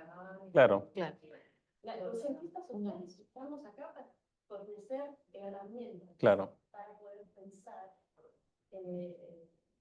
Y eso no significa que no somos politizados. Nuestra tarea es fornecer herramientas. Si uno quiere ser también puede trabajar en fornecer estas herramientas y proponer análisis que van más allá de vamos a morir. Claro, eso no nos ayuda mucho. No. O entonces la negación. ¿Por qué el discurso negacionista acerca del clima se propaga tanto? Porque es más fácil. Si te dicen vas a morir mañana, y llega otra persona y te dice, yo tengo un remedio milagroso, le digo, no estás enfermo. Claro. Da ganas. Da ganas de creerle al segundo. Tenemos nos quedan 3 minutos, 4 minutos. Yo creo que veo las caras y seguiríamos pensando. Hay vaca muerta en la Argentina, pero también hay todo un desarrollo en la bioeconomía y hay un compromiso impresionante en ese sector con el desarrollo sustentable, o por lo menos también porque hay leyes en ese campo y porque las deportaciones nos obligan a, Claro. ¿no? Pero por eso digo, la ley te va enderezando en cierta dirección, quedaría para mucho más, ¿no? Porque me quedé pensando en el proyecto de país y dónde están nuestros sectores estratégicos desde el punto de vista económico y cómo hacerlos viables. Me parece que esa es otra charla, pero acá le voy a dar la palabra a mi coequiper Darío porque quiere hacer una pregunta, un comentario Sí, final. gracias. No, yo tengo como una inquietud y quisiera retomar un poco de lo que decía Juliette recién y lo que vos mencionabas eh, a propósito de los chalecos amarillos y en relación también con lo que había dicho Claudia al principio. Porque eh, yo tengo como la pregunta más brutal sería cómo se compatibiliza este problema con la democracia. ¿Por qué digo esto? Porque, en primer lugar, hay una cuestión acerca de cómo se expresan las voluntades, cómo se coordinan las voluntades, y ahí hay, todo el mundo sabe que arreglar una reunión con 6 amigos es muy complicado. Eh, Ponerse de acuerdo acerca de cómo utilizar los recursos es más complicado. Pero además, vos decís una cosa que me parece que es el nudo, va, no el único, pero un nudo, que es el siguiente. ¿Cómo se compatibiliza el funcionamiento más o menos adecuado, bueno, en un contexto en el cual el requisito que más falta no son los recursos, sino el tiempo? Ujú. Entonces vos decís, bueno, sí, los Gilets jaunes, bueno, en realidad no querían, no me acuerdo qué dijiste, pero lo que tendrían que haber pedido es bicisendas, transportes, no tener que usar el auto. Entonces yo digo, claro, bien, hacer eso, o sea, resolver ese problema, llevaría 10, 15 años que no tenemos. Entonces, ¿qué hacemos? Hay una salida que es, a mi modo de ver, contradictoria con algunos de los principios de los regímenes democráticos. Nosotros hemos tenido hace un par de años el gobierno de los científicos. El gobierno de los científicos nos condujo a como 130.000 muertos. Entonces, el punto sería el siguiente: ¿cómo poder hacer para bypassear la diversidad de opiniones? Y entonces uno podría decir, a través de un conocimiento inobjetable, o en todo caso, todo lo no objetable que los seres humanos pueden producir, que es lo que llamamos la ciencia. Pero eso ya lo habló John Stuart Mill en el siglo XIX, es el déspota benévolo. No nos metamos acerca de si el déspota puede ser malévolo. Es el mejor hombre del mundo. Es el conjunto de hombres más y mejor bien intencionados del mundo. Pero es evidente que ahí hay un problema. Bueno, ¿cómo se sale de ese problema? Ah, qué pregunta. Quedan 2 minutos. No se puede hacer esa pregunta. La única, yo no sé bien, Una vez que hablo, digamos lo único que sabemos y que parece bastante seguro, o sea, la idea de si queremos un mundo justo o no, no es muy claro porque es un mundo teórico, digamos, es muy complicado. Pero o sea, en las encuestas lo que sabemos, por ejemplo, que es todas las leyes que podemos, en las encuestas la gente puede decir en cuestionario, podría haber una ley que haga eso, y o sea, sería totalmente de acuerdo, poco de acuerdo, totalmente en desacuerdo, digamos. Siempre tenemos más gente totalmente de acuerdo, incluso con leyes bastante drásticas, cuando eso vienen con condiciones de justicia. O sea, que esa ley viene con la idea que hay algo que asegure que todo el mundo, o sea, que no hay gente que va a ganar todo y gente que va a perder todo. Que ese viene con los esfuerzos son equitables y que ganamos de forma colectiva, digamos, con esa idea de los comunes. Siempre eso mejora.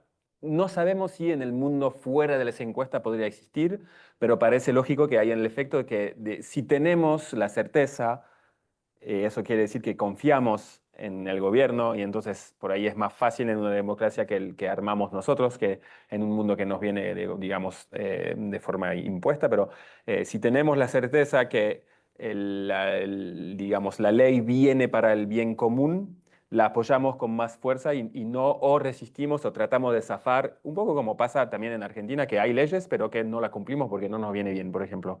Que se entiende también si no confías en por qué la ley te va a ayudar. O sea, si el impuesto en realidad piensas que alguien se lo roba al final, mejor no pagar impuesto, parece lógico, ¿no? Si pensás que realmente va a mejorar tu escuela, eso, el tren que te permite dejar el auto o poder vivir cerca de tu trabajo, entonces ir caminando, incluso, bueno, por ahí sí, pagar impuesto podría, y incluso si no hay alguien que se realmente gana mucho más que yo haciendo eso, por ahí, bueno, lo puedo apoyar porque no voy a poder en eso.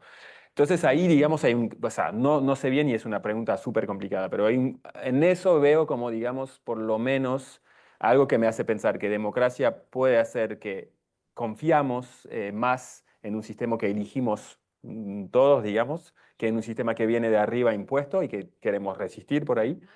Pero ese sistema tiene que poder garantizar certeza. En el caso del COVID, por ejemplo, los que más cumplieron con los consejos de las instituciones fueron los daneses. Y los daneses confían bastante en el hecho que el gobierno va a defender el bien común, digamos. Entonces, vimos que en la experiencia a cielo abierto, digamos, del laboratorio gigante que fue COVID, que seguramente en algo funciona. O sea, que menos confías en tu país, menos cumpliste con, digamos, la forma de ser que colectivamente nos salvamos del problema. Entonces, ahí veo algo, pero el desafío es enorme y como vos decías, o sea, plata tenemos más que la que necesitamos, de cierta forma. Salvo en la Argentina. Sí, claro, no hay plata acá. Ahí nosotros no podemos Nosotros hablar. Claro, no sí, tenemos.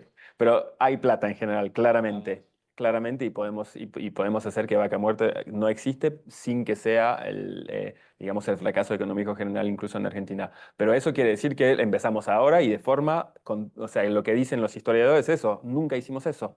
O sea, sería como economía de guerra general sin salida de guerra.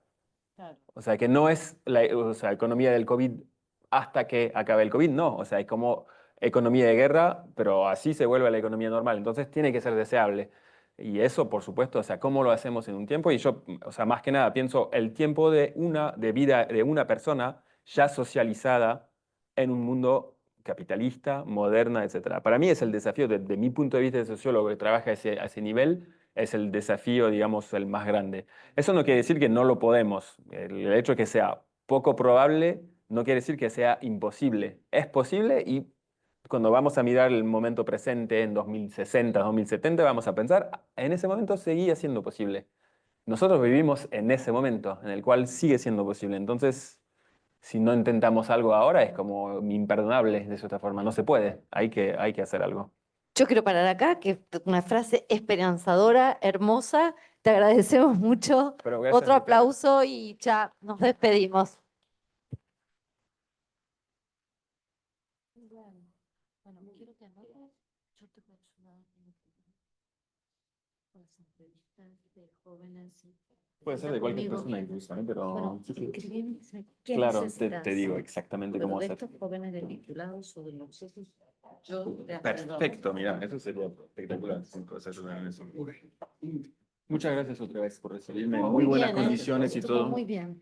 Creo que la lluvia hizo que no viniera tanta gente.